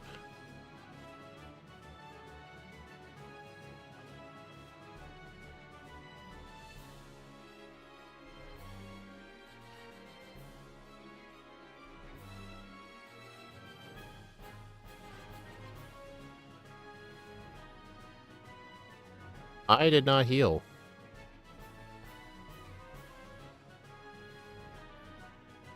I am absolutely stupid. That is not the first time I've done that. Like, with that specific fight, like, I would just go from the electric trial straight to the Guzma fight without healing. Whoops.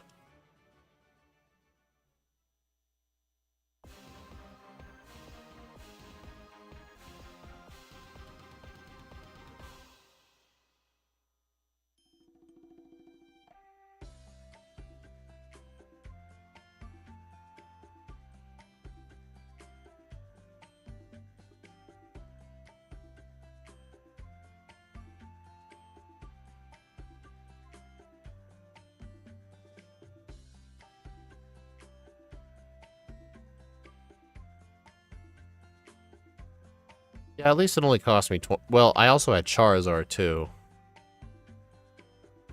Okay, Ghost Trial's coming up. I think it should be fine, though. What was the plan again?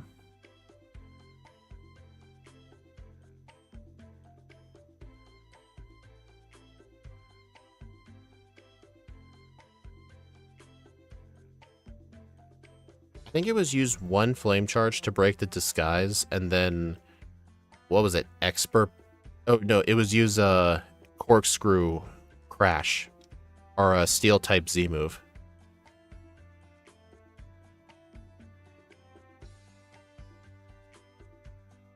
Yeah, that was it. Flame Charge Steelium Z. What the heck is this? What is this place? I'll figure that out another day.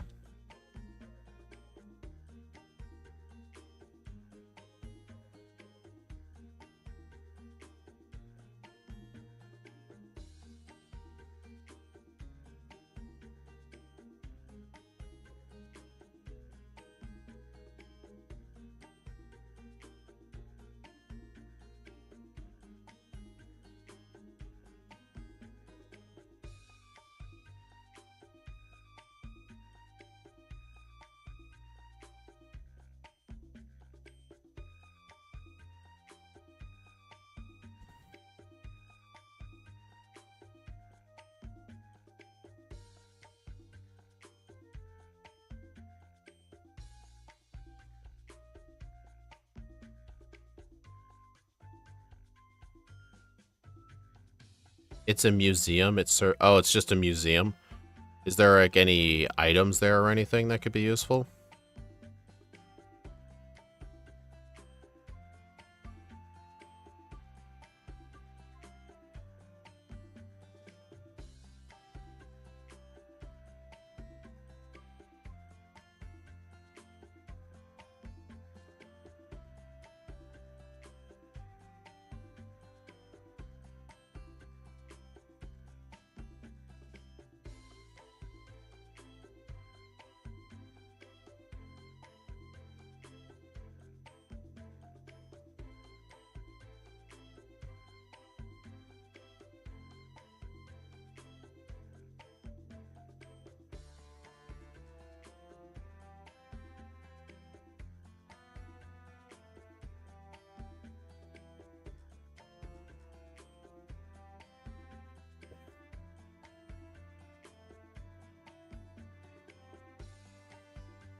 Alright, I think I might want to teach Psychic now.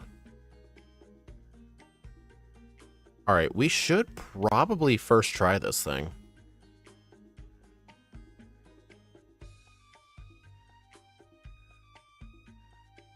Alright, Flame Charge. It just used turn 1 Mimic. Okay, it threw the fight. A Sunstone? Oh wait, you don't evolve.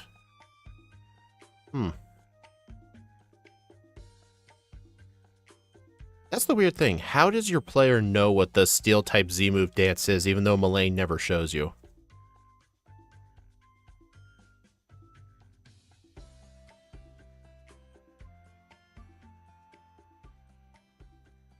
Yeah, I guess if I did Evolution in my runs, I would go there for a Sunstone.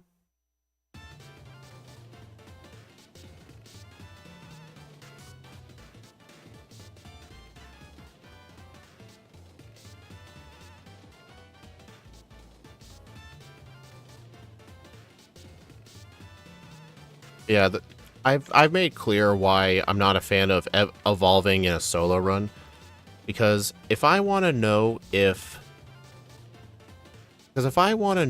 what Lucario has to do in order to beat X and Y, for example, beating X and Y with Lucario, and you start out as a Riolu, in my opinion, when you put Lucario on the leaderboard, it really gets held back because of its evolution.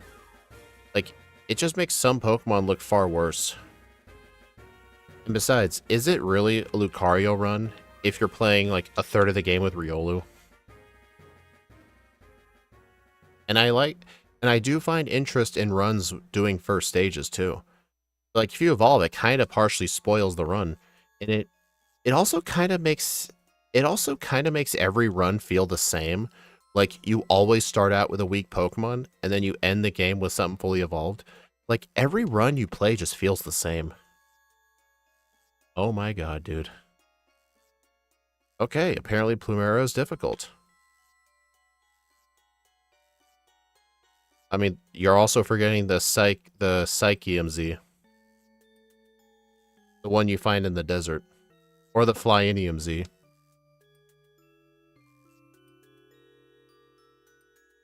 Oh my god.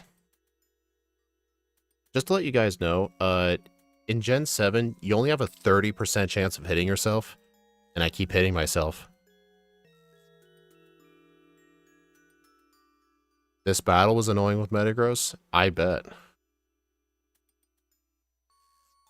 Also, John, check it out. No resets, but 6 blackouts. And half of those blackouts were honestly my fault. And get this, I was trying to go so fast with this Pokemon, I wasn't entering Pokemon centers.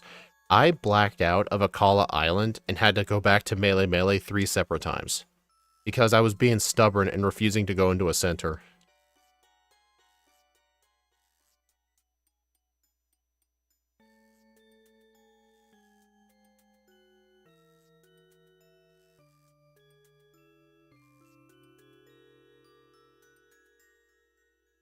Okay, I'm just gonna need to heal again.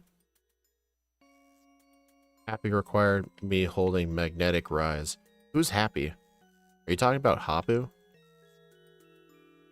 I think I was there watching you when you were playing that run a long time ago. I remember I thought you were wasting your time with that move.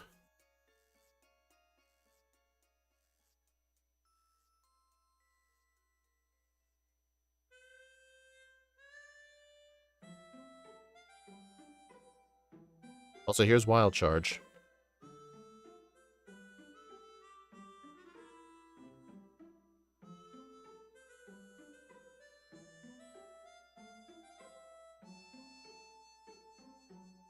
Also, question, can you get the Psychium Z in the main story? Because I thought I heard somewhere that the Psychium Z was only in the postgame.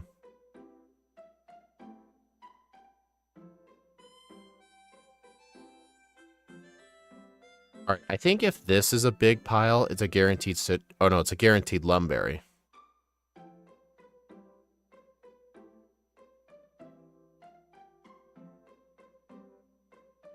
Well, at least in the Ultra games, you do see Kahili do the dance. Wait, really? Huh, like in the fight? Did that thing just... She just used a turn 1 Roost at full HP.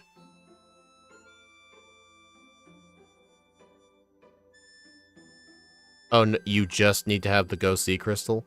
Oh, okay. That makes sense.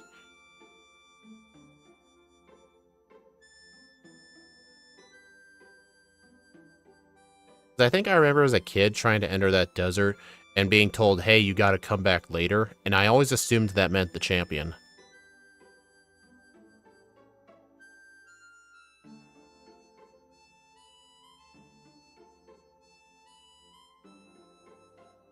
Okay, I better save before this guy.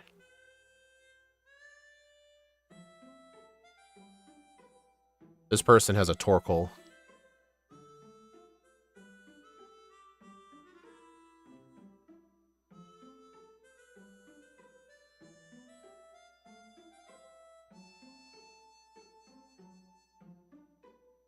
Body Slam.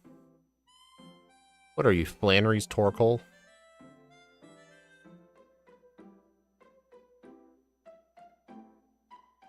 Lynch, nice.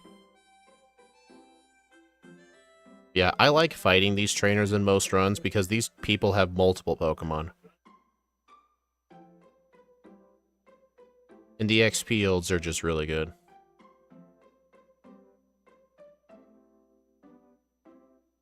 Also, fun fact, this guy here will give you a Flame Orb, and his Pokemon like to use strats involving it. Like, this thing has Guts here, for example.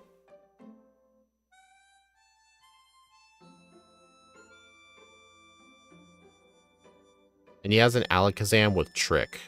And I think he's programmed to go for Trick turn 1, but he cannot hand me the Burn Orb because I am holding a Z Crystal.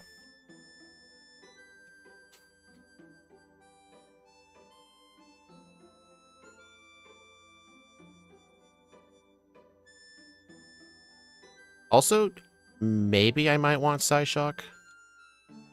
Hey, Edmundo.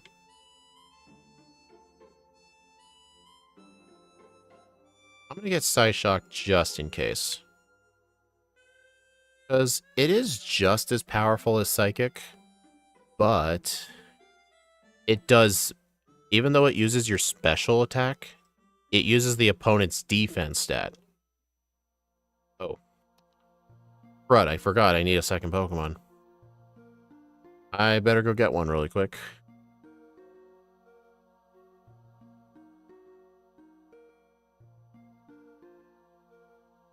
I was supposed to catch one while surfing in the water on my way here. Get rid of Psychic. I said it's almost as good as Psychic.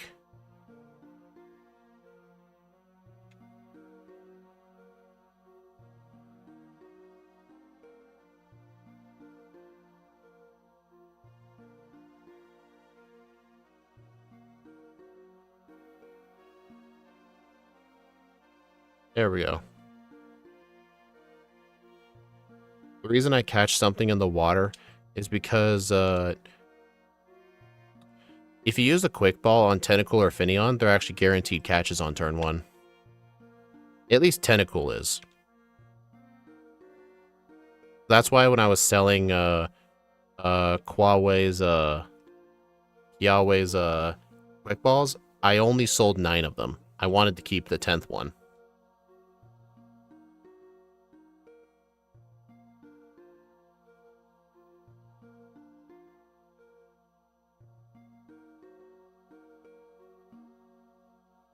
That was probably not necessary. I mean, for sure that wasn't necessary. That was definitely overkill.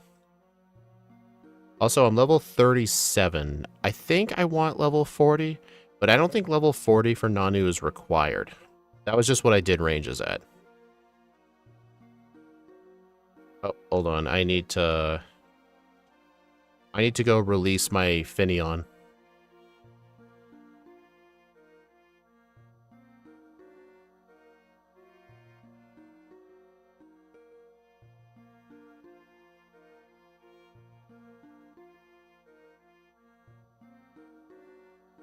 Yeah, probably 38's all I need. Oh. Guzma's coming up, so I need to remember to reteach Protect. I'll probably teach it in the place of Flame Charge. Honestly, no, I don't think I will need to do that. Well, wait, no, I'm gonna want Protect. Well, then again, I don't know how much First Impression's gonna do. Our defense stat is really good. I'll experiment not teaching Protect. Dude, it is so hard to avoid that guy.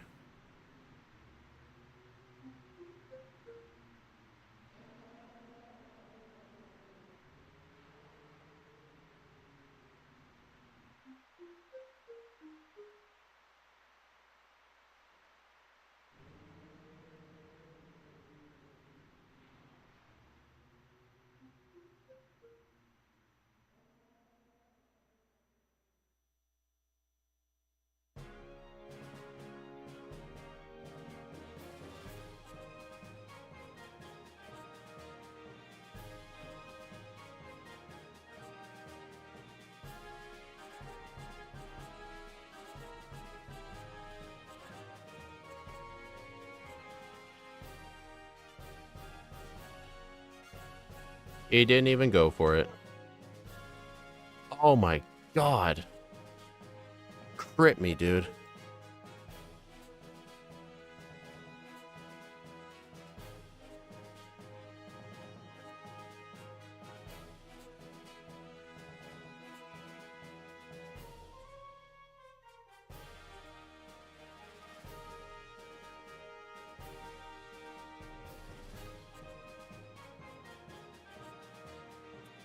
Oh my god, dude. Alright, I think I need the Normalium Z here. And Protect.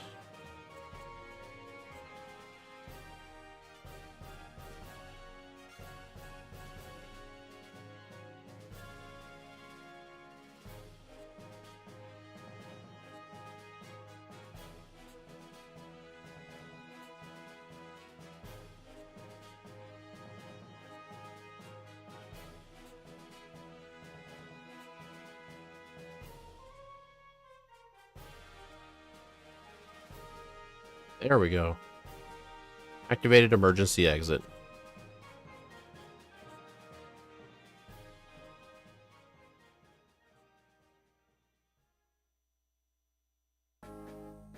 Man, I'm kind of worried about the final Guzma fight.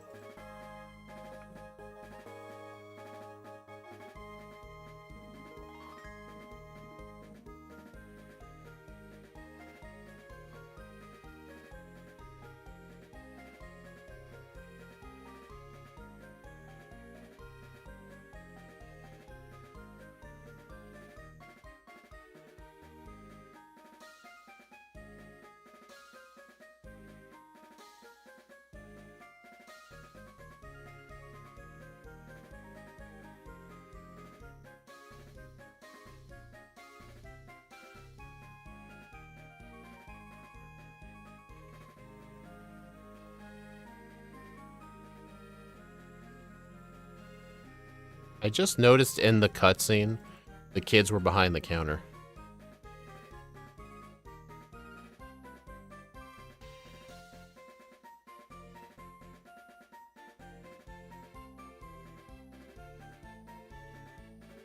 Any help you need? Not really.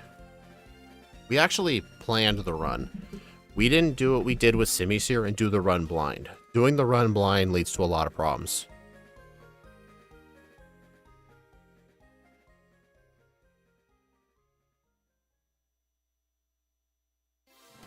Okay, so what we need here is we need Flame Charge and Steelium Z.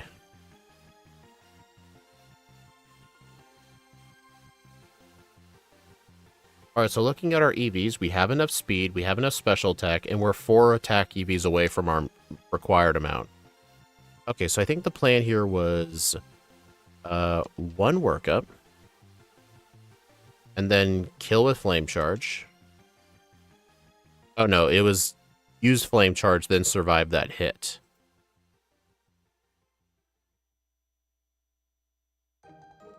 Alright, and then here... Actually, I think even if this goes for Fake Out, I live. First try.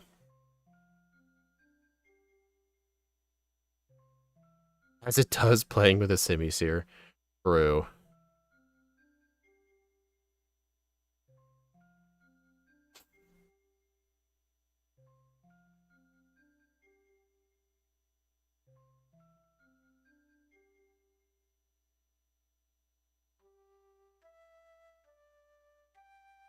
Okay, so for regular moves...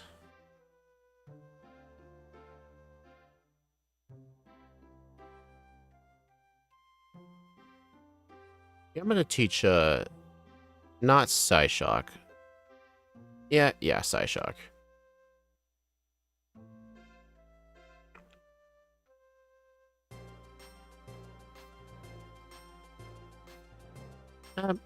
Maybe I should have held on to Flame Charge now that I think about it.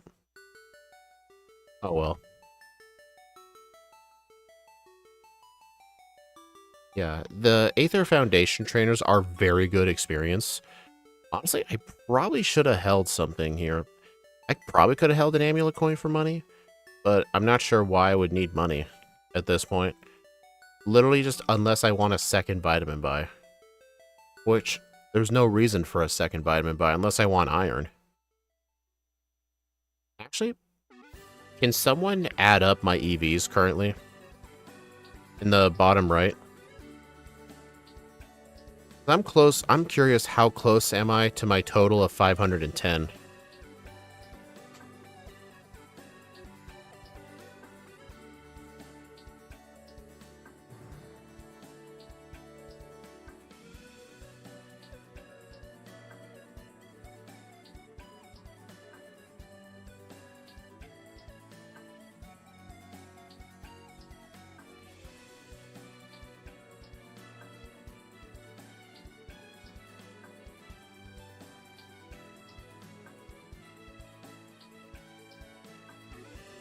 $399. Wow.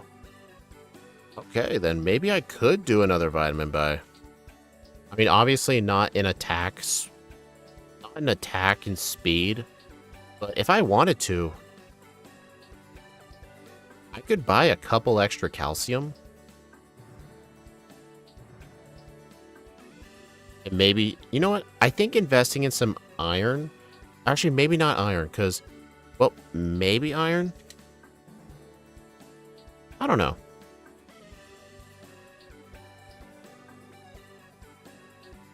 So I'm thinking of the Hapu fight.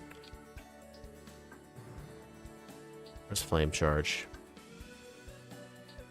Yeah, because I'm thinking of Hapu right now, and I need to survive both an Earthquake and a Mud Bomb. And I think it might be better to invest in iron to make the thing do as little damage as possible.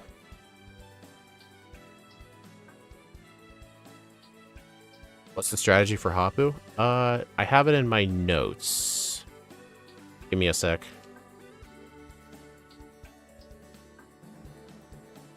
Level 50 with the Gracium Z, and use 2 flame charges on the Dugtrio, Bloom Doom the Mudstale, use a 2-turn Solar Beam on the Gastrodon, and Hidden Power Ice the Flygon, which will be a range. So maybe I should get some extra calcium to guarantee the range. John, Air Balloon is not going to work. John, the Air Balloon pops once you've been hit once. It's only going to buy me 1 turn. It's not going to buy me many turns.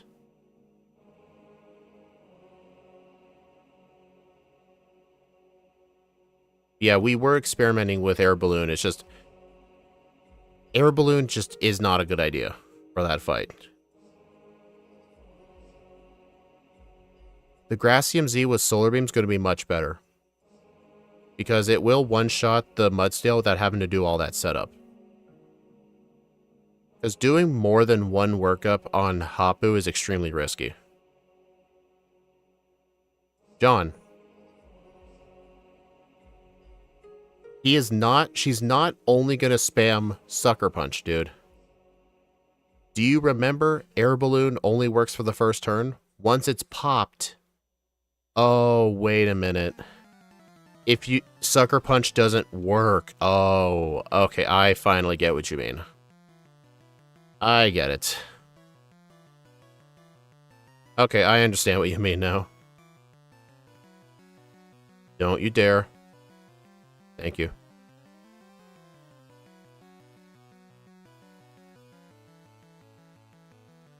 Okay, I understand that point now.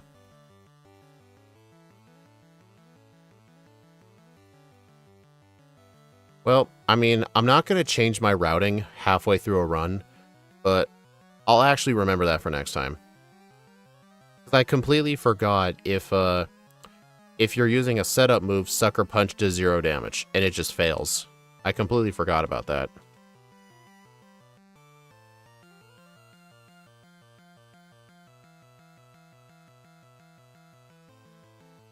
I think the reason I always thought it only bought you 1 turn was because I was attempting to do setup on the Mudstale, and the Mudstale would go for double kick.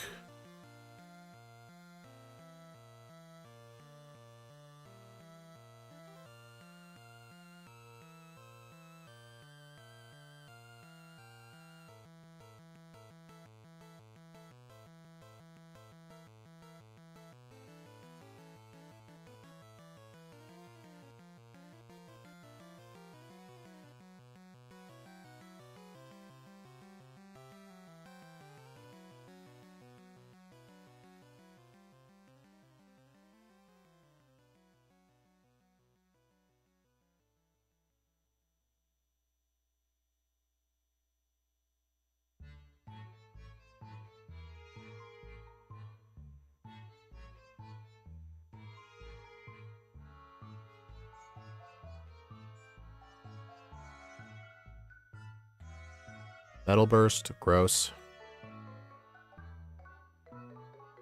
Okay, yeah, this fight's gonna be annoying, though, coming up. But yeah, I'm definitely gonna want to teach, Protect. Again. Alright, I want Crunch. Alright, yeah, I just gotta get rid of Flame Charge.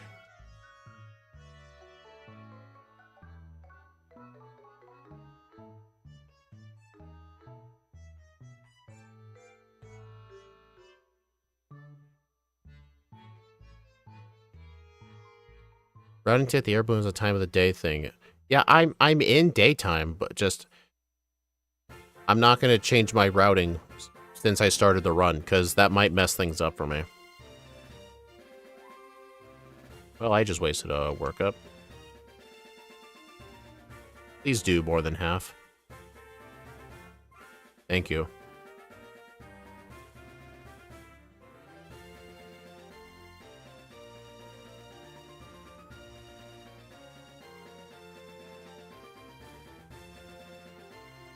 Dude, he keeps using Swords Dance on turn 1.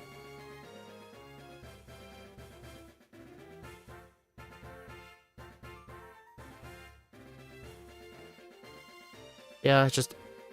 I get your air balloon strats is really good. I just didn't route with it in mind. I wouldn't know how many setups I need.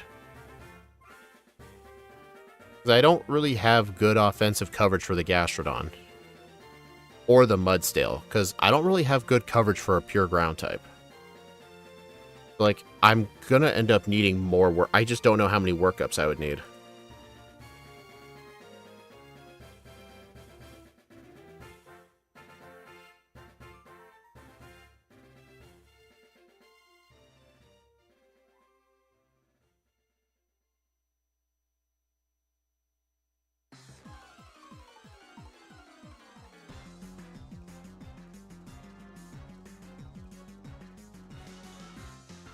Psychic for what? What do I need Psychic for? Oh, you mean for the Gastrodon? Oh yeah, because workup boosts your special attack too. I forgot about that. How do I forget something like that?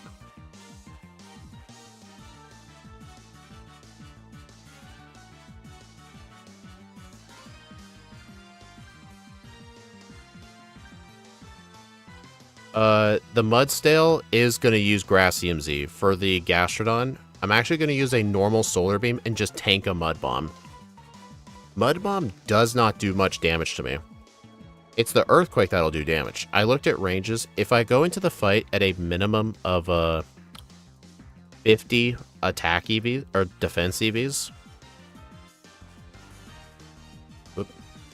Yeah, so, yeah, a minimum of 50 defense. I also did these ranges with 0 special defense as well. I can survive both an Earthquake and a Mud Bomb.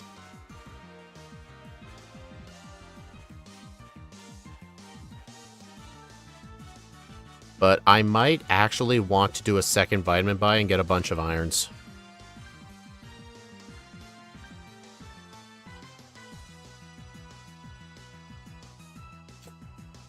Probably get some calcium too. Because I gotta use Hidden Power Ice for the Flygon. And it's gonna be a range at level 50, and I'm only level 44.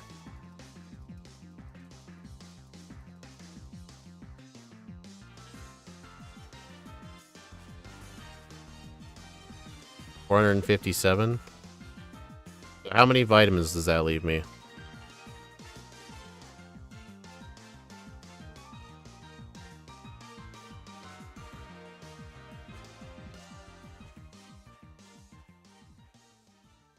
So technically 6 vitamins, but that 6th one would be a waste. It could get me 1 extra stat point, though.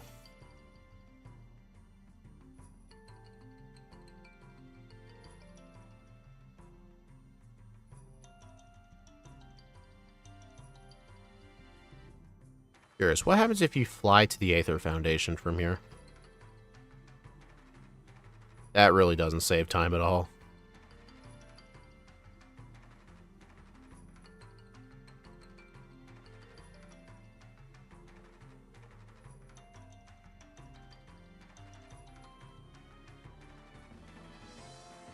Okay, so while I'm here, I think the only thing I want to purchase is Solar Beam. I actually do not want Calm Mind.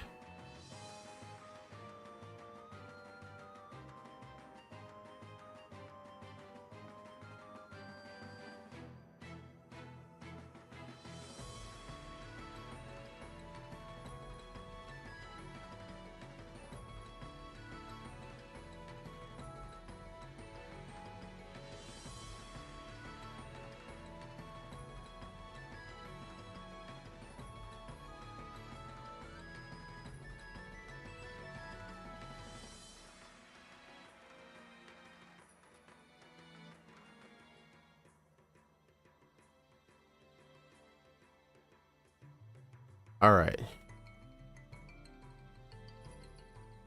Alright, so I'm going to get 2 calcium, which will use 12 EVs.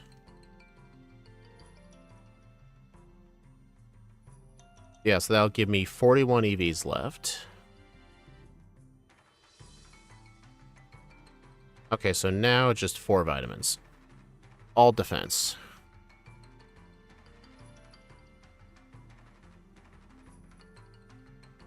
Alright, we're good.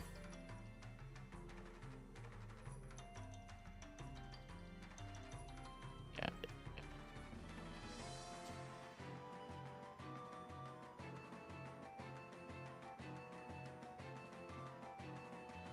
Oh, I'm gonna want to make sure I teach Psychic for this training coming up.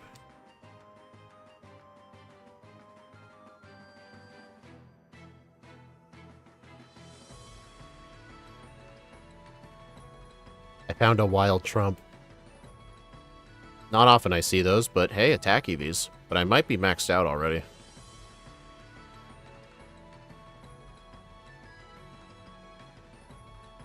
But yeah, all of these trainers here are very good experience, but they are very hard trainers to fight. Especially the one trainer on this route with a Toxapex and a Garbodor. She kills me so many times in these runs. Alright, and I could get a super effective type reducing berry, but I don't need any of them, so I'll just skip them.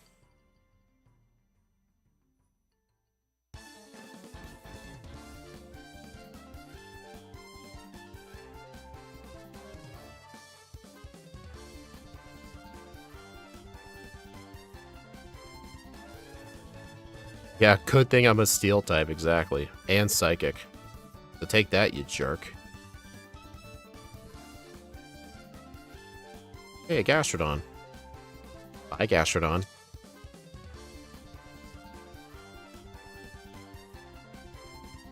Alright, I'm almost level 46, thankfully, but I don't know if I'm going to get level 50. But to be fair, I have far more EVs than I was doing the calculations with, so maybe the higher level won't be necessary. Maybe I can afford being 2 levels short. I mean, I think the only thing that would matter for the level is I think it's my chances on surviving Earthquake, but I did get a buttload of iron. It's not like speed's going to be a factor. I think it would only really matter for hidden power ice ranges. But yeah, I should be fine at like 2 levels lower.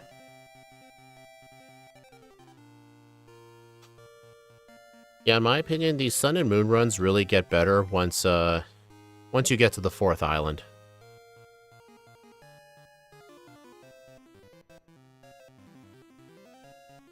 Because that's when all your hard work and planning pay off.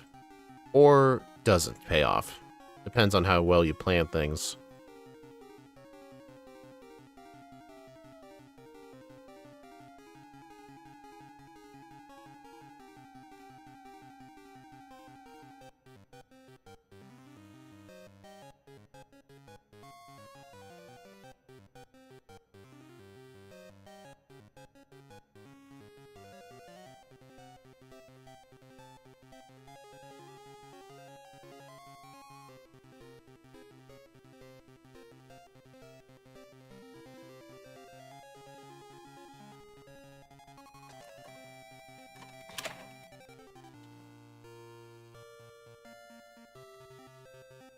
I like her smile. So fake.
Alright, 46. We're probably only going to end up being level 47 for Hapu. Unlike our protagonist, which can only make a starting smile forever as if had a Vietnam flashback. Right?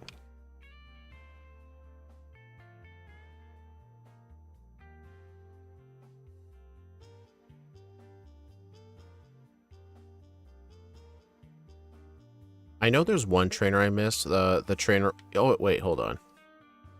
I was going to say, I probably don't want to fight the trainer with the Oricorrios because they all have focus ashes. But they give very good XP. So I think I will fight them.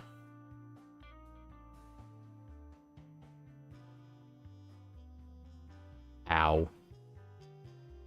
Moon Flute? I did get the Moon Flute. Did I not get the Moon Flute? Did I seriously forget the Moon Flute? Wow. Okay, I have never done that before.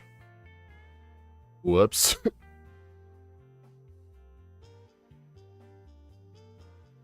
That's embarrassing.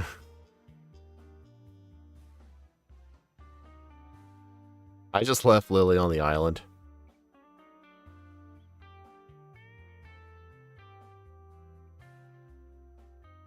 That's hilarious.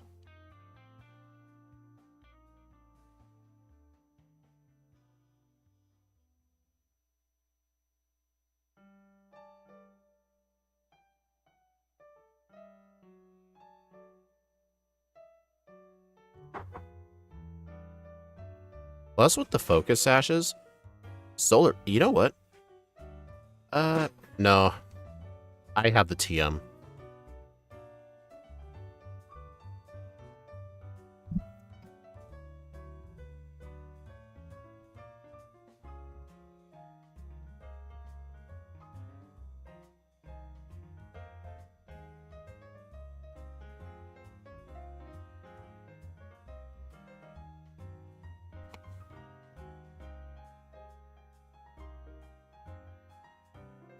I'm just iron heading turn 1, just hoping for a flinch.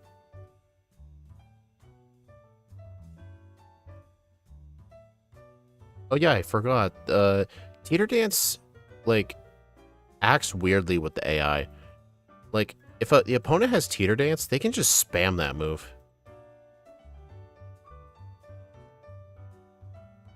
Yeah, this is really good training. I'm just gonna keep fighting this person till I win.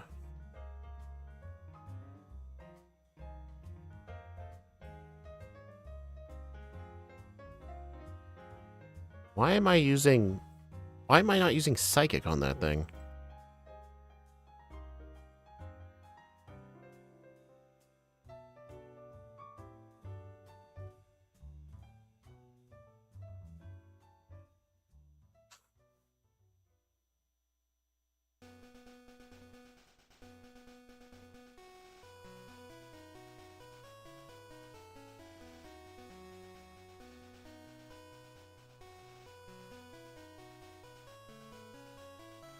I mean, I'm still going to need a minimum level of 64 at the start of the final 5 trainers.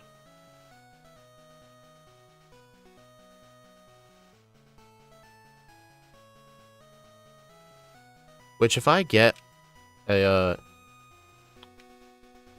many rare candies are in this game again? Is it 11 or 12? I think it's 12, isn't it? I think so.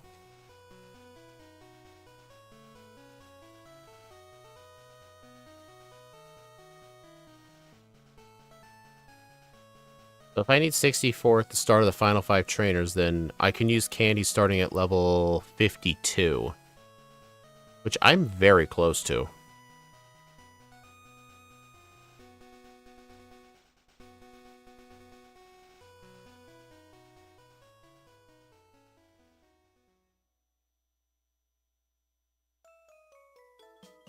Would also be a good speed EV training, unless you lose there when blacking out.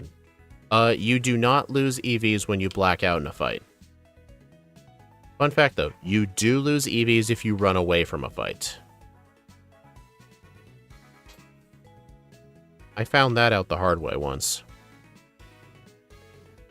Like when you're doing SOS training for EVs in the early game, if you're close to dying, do not run away, just black out. Let them kill you. Because you'll keep the EVs when you do that. It's only when you run away.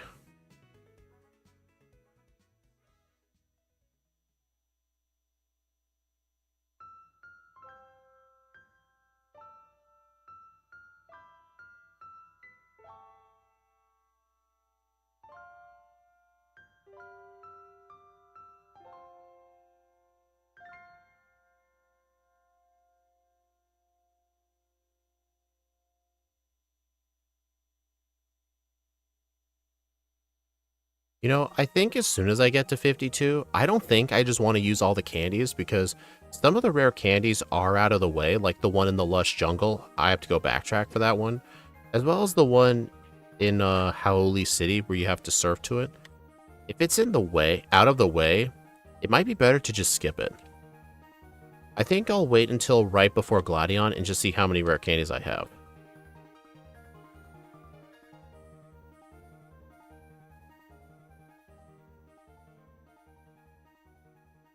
Okay. So let's see. My moveset is... Okay, so I need Iron Head. Okay, so I need to get rid of Workup. Gotta get rid of Psychic for Flame Charge. I have to hold on to Crunch, though. So, wait, I need Hidden Power Ice. Oh, that's kind of an issue. You know, I think not having Crunch is not that big of a deal. Just get rid of it. Alright, and then Grass EMZ.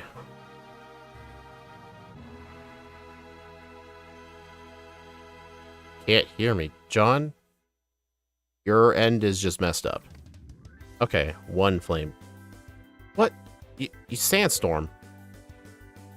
Interesting.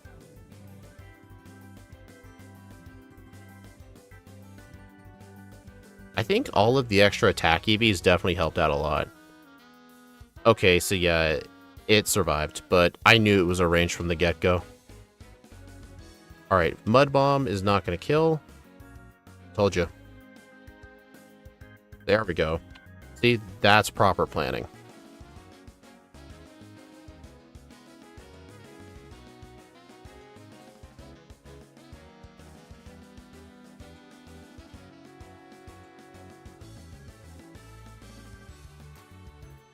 Alright, so I'm not going to go out of the way for the remaining rare candies.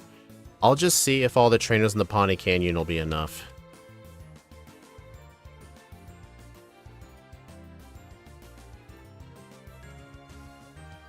Alright, I don't want Hidden Power Ice. I mean, whatever, it's not a big deal. Alright, so I think for a held item, I think I want to hold on to the Shell Bell. For passive healing. They also forgot to teach you the Poisonium dance. Yeah, like, how do you know that?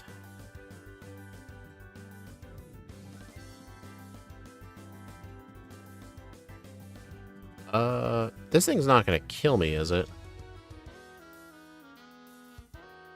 It was a crit, you bastard. Oh, I should reteach Workup, right.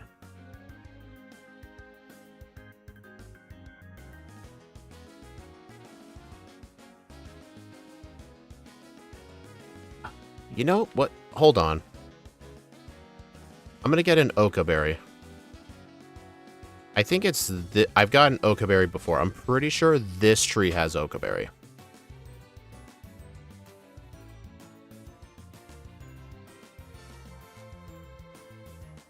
First try.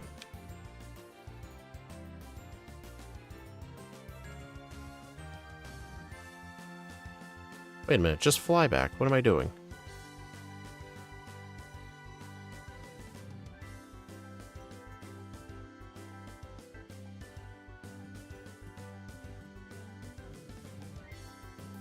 Honestly, maybe for Pokemon that are weak to fire, I should just always aim for an Oka Berry just for this guy.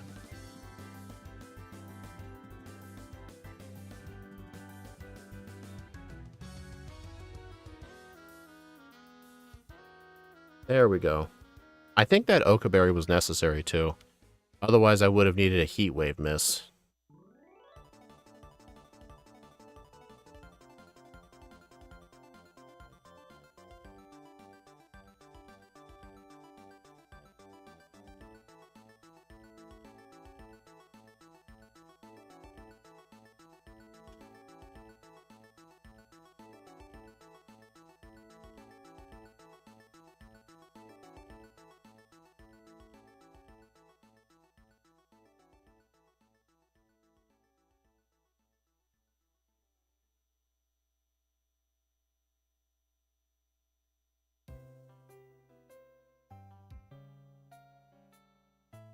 Cinematics. At least with all the cinematics in this game, it does give you a slight break.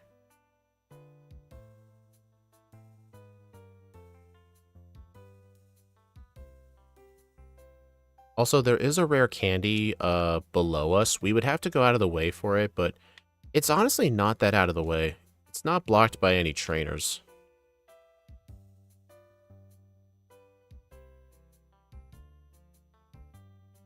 Oop.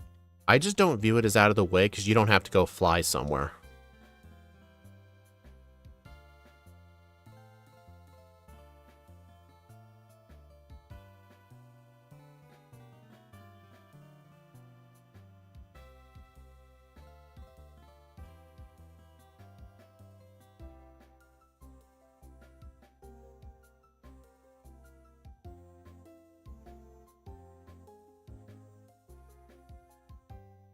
Oh no, my stat changes are gone. Whatever shall I do? I'm back to hearing you, Hapu was great planning. Yeah, we started at Kukui and worked our way backwards. It was definitely a bit of a challenge to route out Hapu, but I literally did not expect her to just go turn 1 Sandstorm. Because I was thinking, like, well, if Earthquake is going to do more than half, she would just go for it. But no, she went for Sandstorm. Like, I did a lot of those calculations assuming she was going to go turn 1 Earthquake. Which is good. You always want to be on the safer side. Who knows? That might have just been a luck thing, too. I'm sure if I did 5 more resets... Oh, so it's a 50-50 chance? Oh, okay. So I guess it was a good thing to do that.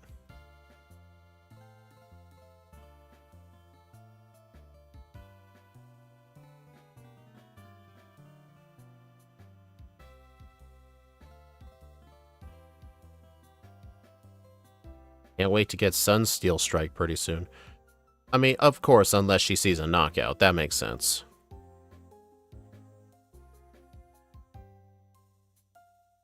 But yeah, John's idea of the air balloon and just spamming work up because she only uses Sucker Punch, that makes a lot of sense. I just didn't do it in this run because I would not know how much setup I would need. Besides, I kind of promised myself after, I don't remember what exact solo run it was, but I promised myself that once I had routed a run and started the playthrough, I'm not going to change my route during the run. I can always do a second run if my main route ends up being worse. But there was one run where I decided to change up the route a bit during the middle of it to try something I thought was better, but it ended up being worse.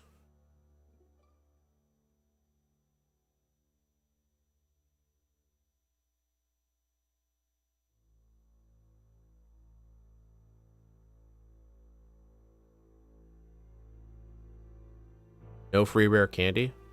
What do you mean free rare candy? You mean the one in the cafe? I don't get that one. I don't do Pokemon Refresh.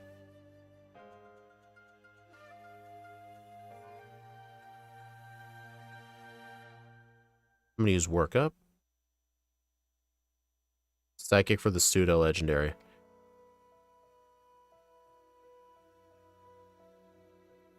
You know, I in the past called the Komodo the worst totem Pokemon. And by the past, I mean like my first few videos, but I take that back. This thing is probably as difficult as Vikavolt. I think the true worst totem is Wishy-Washy. Oh no, I did grab that.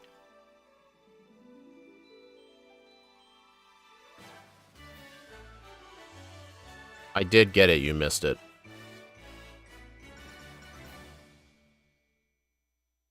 Perfect time to play that Obtain Z Crystal theme.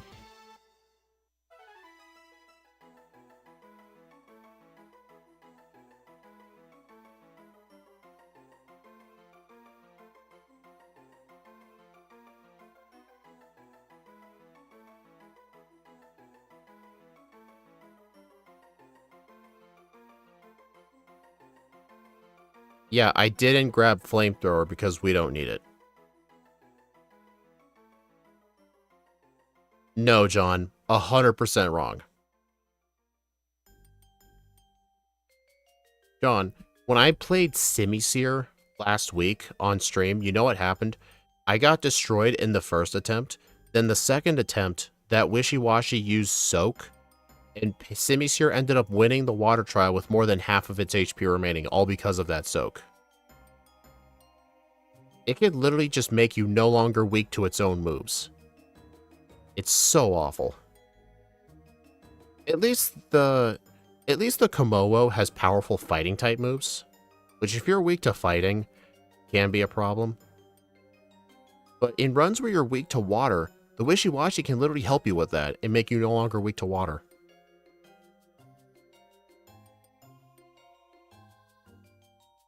Yeah, as a fire type too. That's why I brought up Simisear specifically. I beat the Wishy-Washy on the second attempt because of that Soak.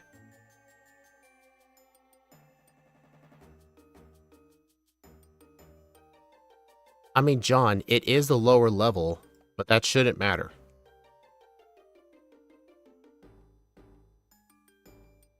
Like, the totem fights aren't hard because of their level. They're usually hard because of their moveset and whatever stat boosts they get. But, I mean, in the end, though, I think we can all agree the hardest totem fight in the game is Mimikyu. Almost every Pokemon needs a special plan for it. Or just get a turn 1 Mimic.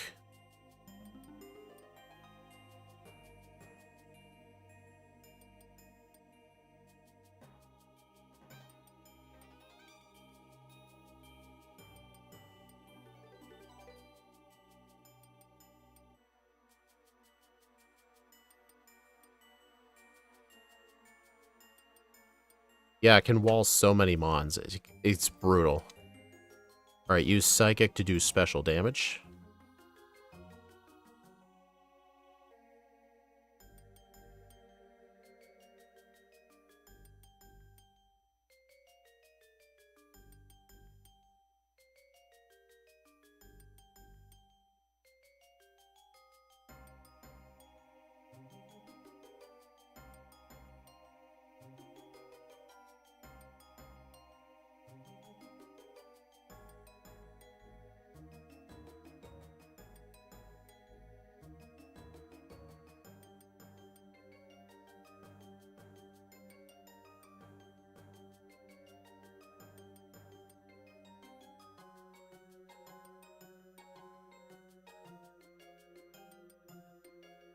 It amazes me that people use Cha in the Ultra games because of that Mimikyu. What? What is Cha?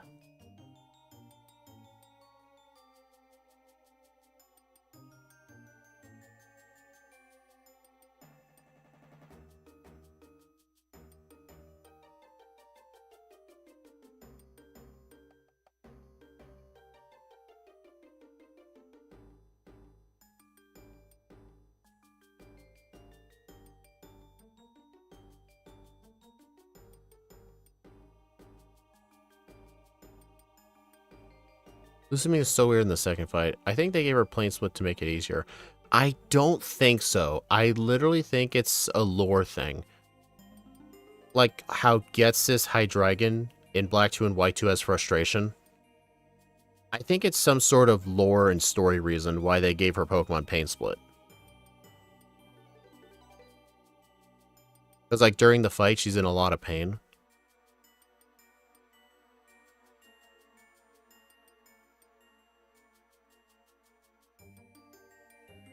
I'm not even going to save here.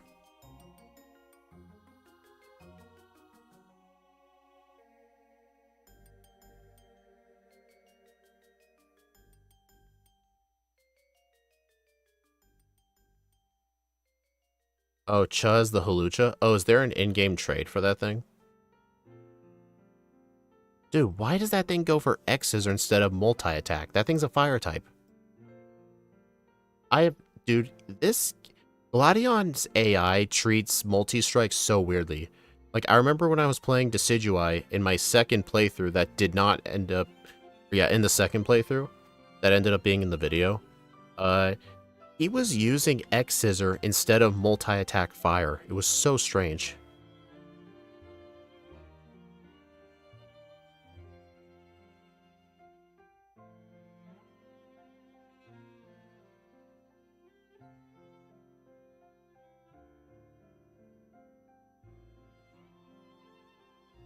Alright, time to get Sunsteel Strike.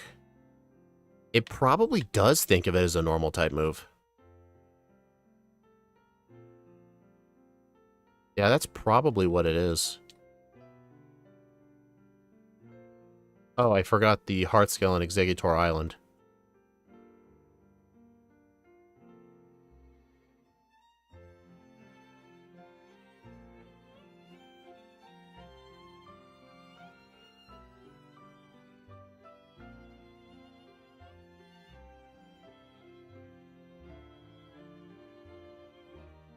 Alright, Sunsteel Strike. Alright.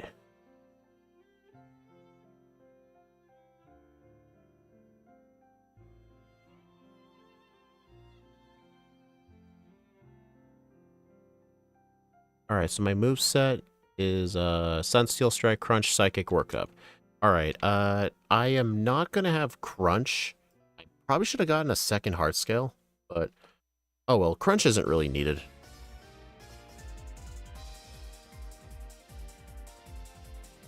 You don't need to use the dog, it's not that hard to find.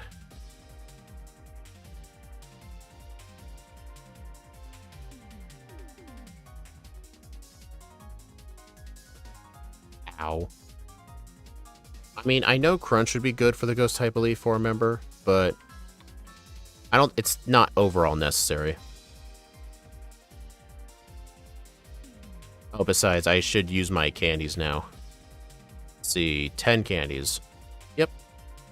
Told you I didn't have to get those out of the way candies.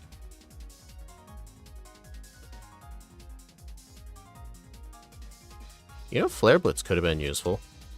Eh. Alright, yeah, 64. We're at the level we need. Okay, yeah, this thing is most likely going to get first place on the leaderboard.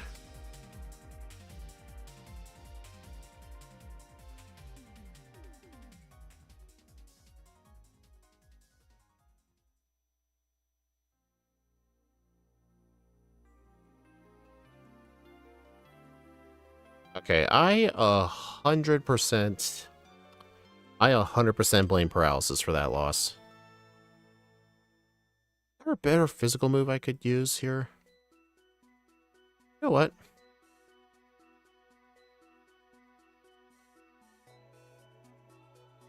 I'm gonna teach Wild Charge.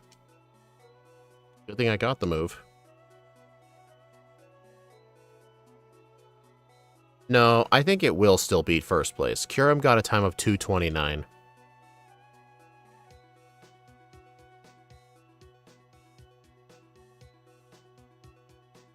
You usually like to do that. Wow. Oh my god.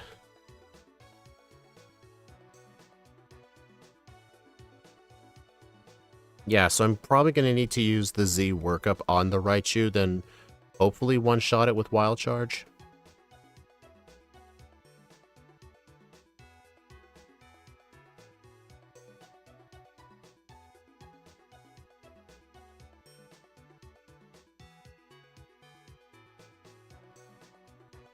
Wow, okay, that thing just used baby doll eyes. Oh, crap, that was the wrong move. Uh-oh. Never punished. I meant to use Wild Charge, but I misclicked and went Flame Charge. Yeah, Masters, this is a common mix-up. Sky Tower is in Mystery Dungeon. Sky Pillar is where Rayquaza lives. This is Sky Tower. I know, it's very confusing. Even in my videos, I mix it up. Technically, they both have Rayquaza in them if you think about it. Anyway. Hala first. I gotta make sure I have Psychic. Okay, get rid of Wild Charge.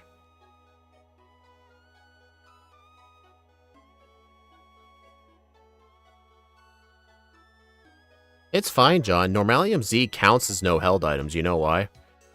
Because knockoff does not get a bonus for a Z crystal. Because you can't knock off a Z crystal.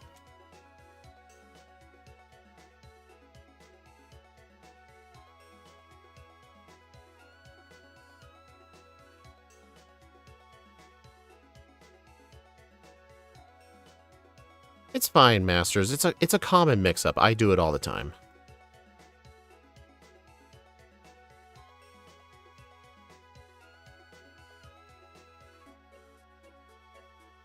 Alright, it would be a good idea to hold the Chesto Berry, but I plan to do a Z workup anyway, followed by another workup, because I want Sunsteel Strike to one-shot her sturdy users. This thing only has Hydro Pump and Ancient Power anyway. Come on, wake up. Wake up, wake up, wake up. Wake up. Damn. I didn't save, did I? I think I saved before Hala. Oh, no, I did save. To be fair, I forgot to heal. I think if I had remembered to heal, I would have won. Whoops. Eh, maybe Chesto's better, but if I had healed, I would have won anyway.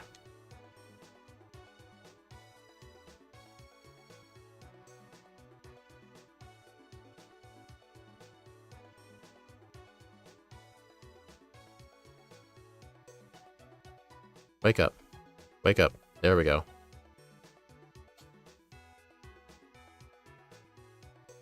Yeah, Sunsteel Strike will ignore Sturdy. I needed a lot of setup for the Golem, though, because that Golem takes the least amount of damage from Sunsteel Strike.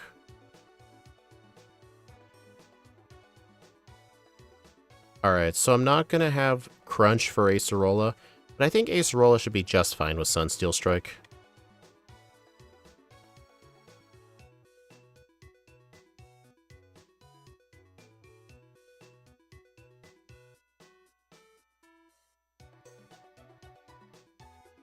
I used an elixir, we're good.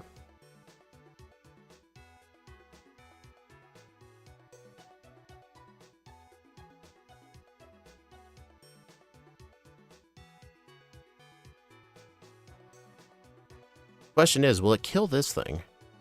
It does. Okay, we're good.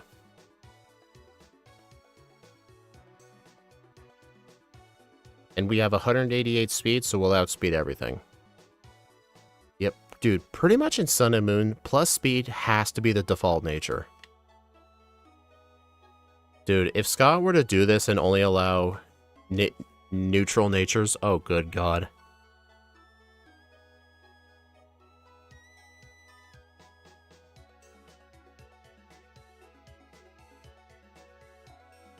Alright, I did not get Rock Slide, which I probably should have, but I think Sunsteel Strike should be fine.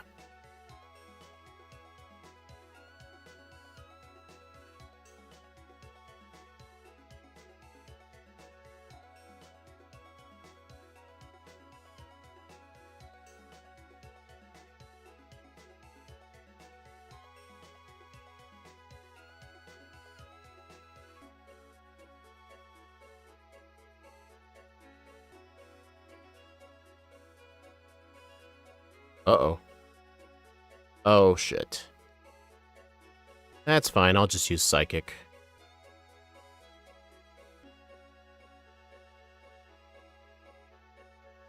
Yeah, dude, Steel types are good in almost every Pokemon game. Even with the Ghost and Dark buff, like debuff.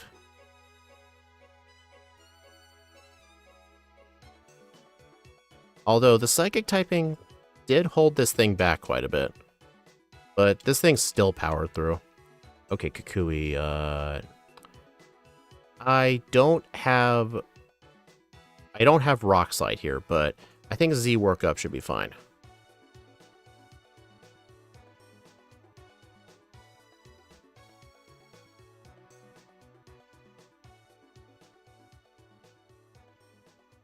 I think +3 should be enough.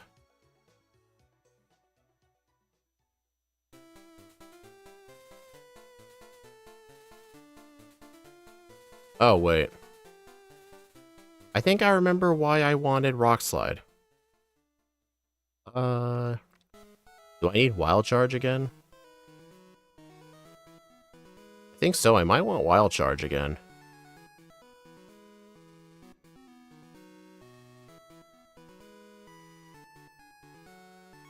Probably plus... Yeah, I think +3 Wild Charge should be enough. Yeah, +3 Wild Charge.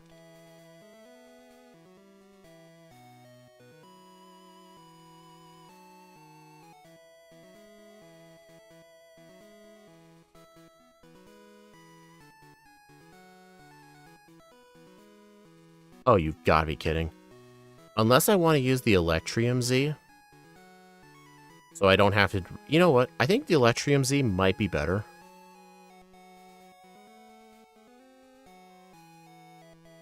The only reason I think the Electrium Z might be better is because that will one-shot the Incineroar, and I won't take recoil damage. So I think just +2 should be enough now. No, I don't think +4 is needed. Wait, what? Gigavolt Havoc? Oh, I am so retarded. I thought I was using Z Workup. Okay, use 2 regular workups. Yeah, that reset was completely my fault. 1 workup, and 2 workups. Sunsteel Strike. Alright, Gigavolt Havoc. There we go.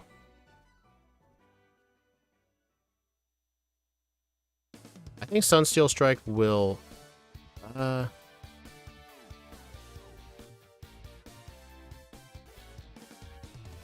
Oh. Okay. I never purchased Focus Blast, so I think... Flame Charge over Psychic.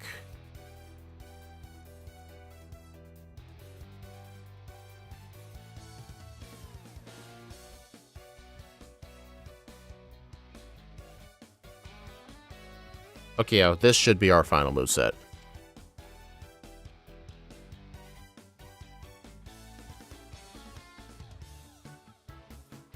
No, I don't think 3 workups is necessary.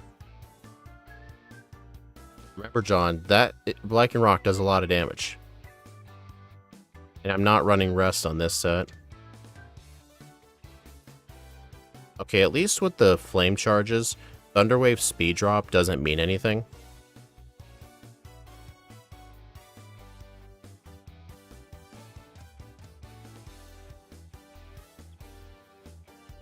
Hey John, you want to double check that? 215.36. John, I knew... John. If I had done +3 on that Lycanroc, I would have been left in, like, red health. And then what would I have done on the Magnezone? Like, what made you think 2 wasn't going to work? Like, I knew all we needed was 2. Like, I'm curious, what made you think 2 wasn't enough? But anyway, 215.36, 7 resets, 15 blackouts. I think this might also be a record for lowest amount of resets. I'd have to check. But this is definitely first place. Beat out Kyurem. But I think if Kyurem got a second playthrough, I do think Kyurem could outperform. Then again, my first 7 runs, I think my first 7 moon runs of 2027 are going to be re-ranking the original 7.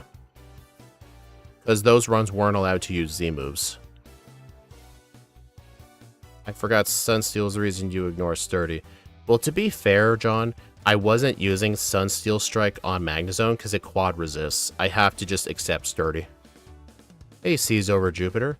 You came, unfortunately, a little too late. I just finished my Solgaleo solo run. But it ended up getting first place on my leaderboard. I would switch to the leaderboard and put it in there and show y'all the other Pokemon, but as usual, the long-ass credits. I gotta let this play out so I can see what my game time is. Oh, interesting. In Pokemon Moon, if you have Solgaleo in your party, the Solgaleo actually does not appear behind you. But if you have Lunala, the Lunala appears behind you. So it's probably a version exclusive thing. How would you have routed this without the Z moves? I have no idea and I don't want to know. I probably would have had to use Sunny Day Solar Beam for Hapu.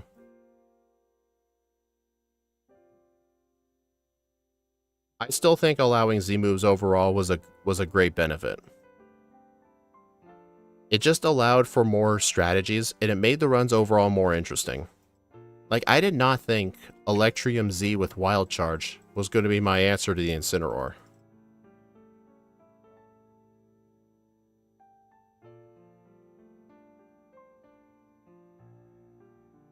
But yeah, Seas over Jupiter, I'm doing Sun and Moon runs on live streams pretty much every Friday. But if you head over to my YouTube channel on Friday, I'm putting out a video where I play Pokemon Moon with Lunala, which is the exclusive to this thing.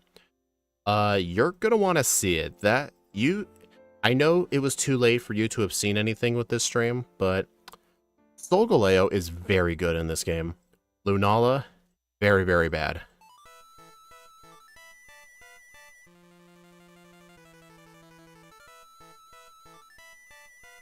Oh yeah, Decidueye would get a 3rd playthrough for sure.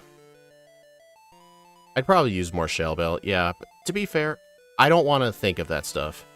I think these runs have actually been more fun to plan for, with allowing Z Crystals.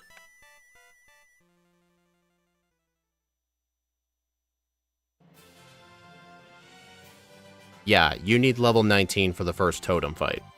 If you want to know why, look at its moveset.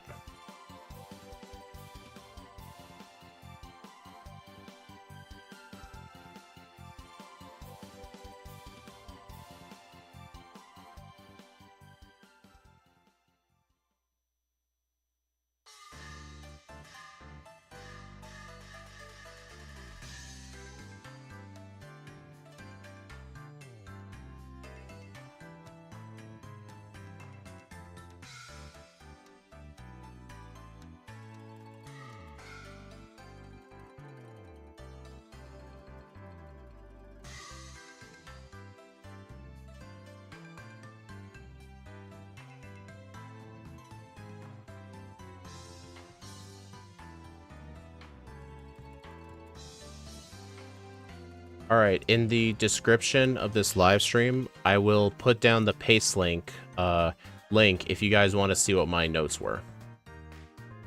Anyway, I'm going to go ahead and put this Pokemon on the leaderboard.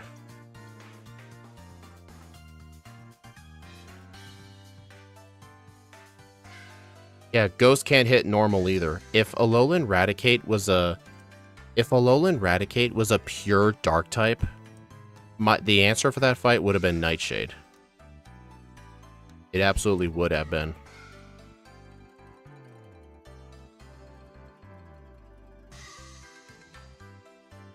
And Coney City has an interesting theme to it. Anyway, level 67 with 7 resets.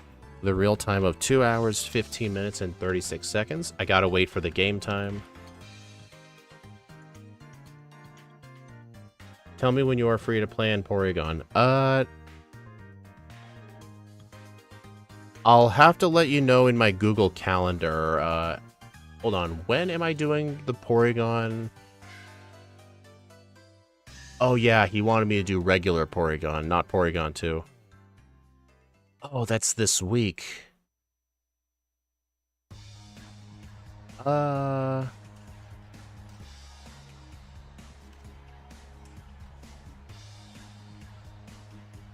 John, would you be free tomorrow, same time, but a few hours earlier?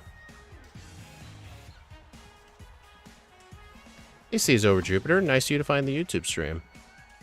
So, yeah, John, would you be free tomorrow, but 3 hours earlier? So that'd be 8 p.m. EST. Would you be free then?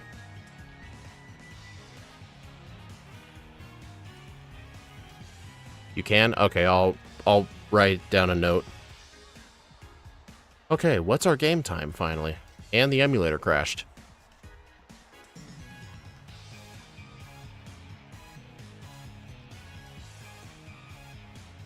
I like how in the overlay you can see connecting to BizHawk. 9 hours and 3 minutes.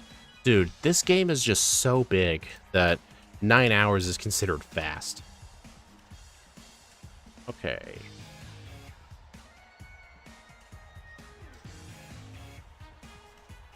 Alright, everyone, so let's take a look at the leaderboard. First place by 14 minutes. And, dude, it's finished at the same level as Kyurem and Zekrom. I do think if all three of these dragons got re-ranks, I think Kyurem will end up being the best, Zekrom being second best. Generation 7, I think, might be the only generation up to this point that Zekrom actually does better because fire types struggle in this game that badly. But Reshiram might end up doing a lot better, because who knows? Because I had to do Sunny Day Solar Beam for Hapu. I might just use Bloom Doom instead. But we'll see when we do re-ranks of the first 7 in the new year. But anyway, thank you all for stopping by, everyone. I do appreciate it. The next stream will be tomorrow. I will be doing another speedrunning stream. I'm done with Dora the Explorer, I promise. But I'm going to be relearning a childhood game of mine on the DS called Monster Lab. It's like you build your own monster and you fight other monsters. I routed the speedrun like 4 or 5 years ago.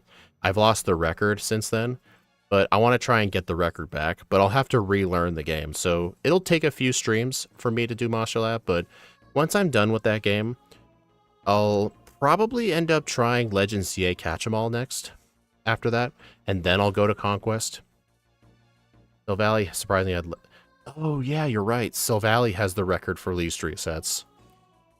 True, I forgot about that.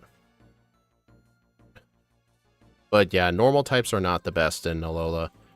Anyway, I will see you all then. But if you want to know when the next actual Pokemon stream is, that will be on Friday, where we will... Oh, no, Thursday.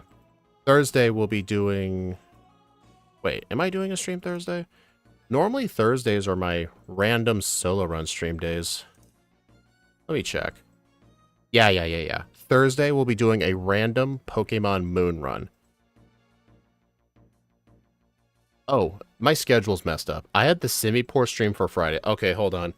Schedule's incorrect. Tomorrow is Thursday is Pokemon Moon with Simipour. And then Friday will be a stream with Porygon. Yeah, it's a bit of mix up with the schedule, but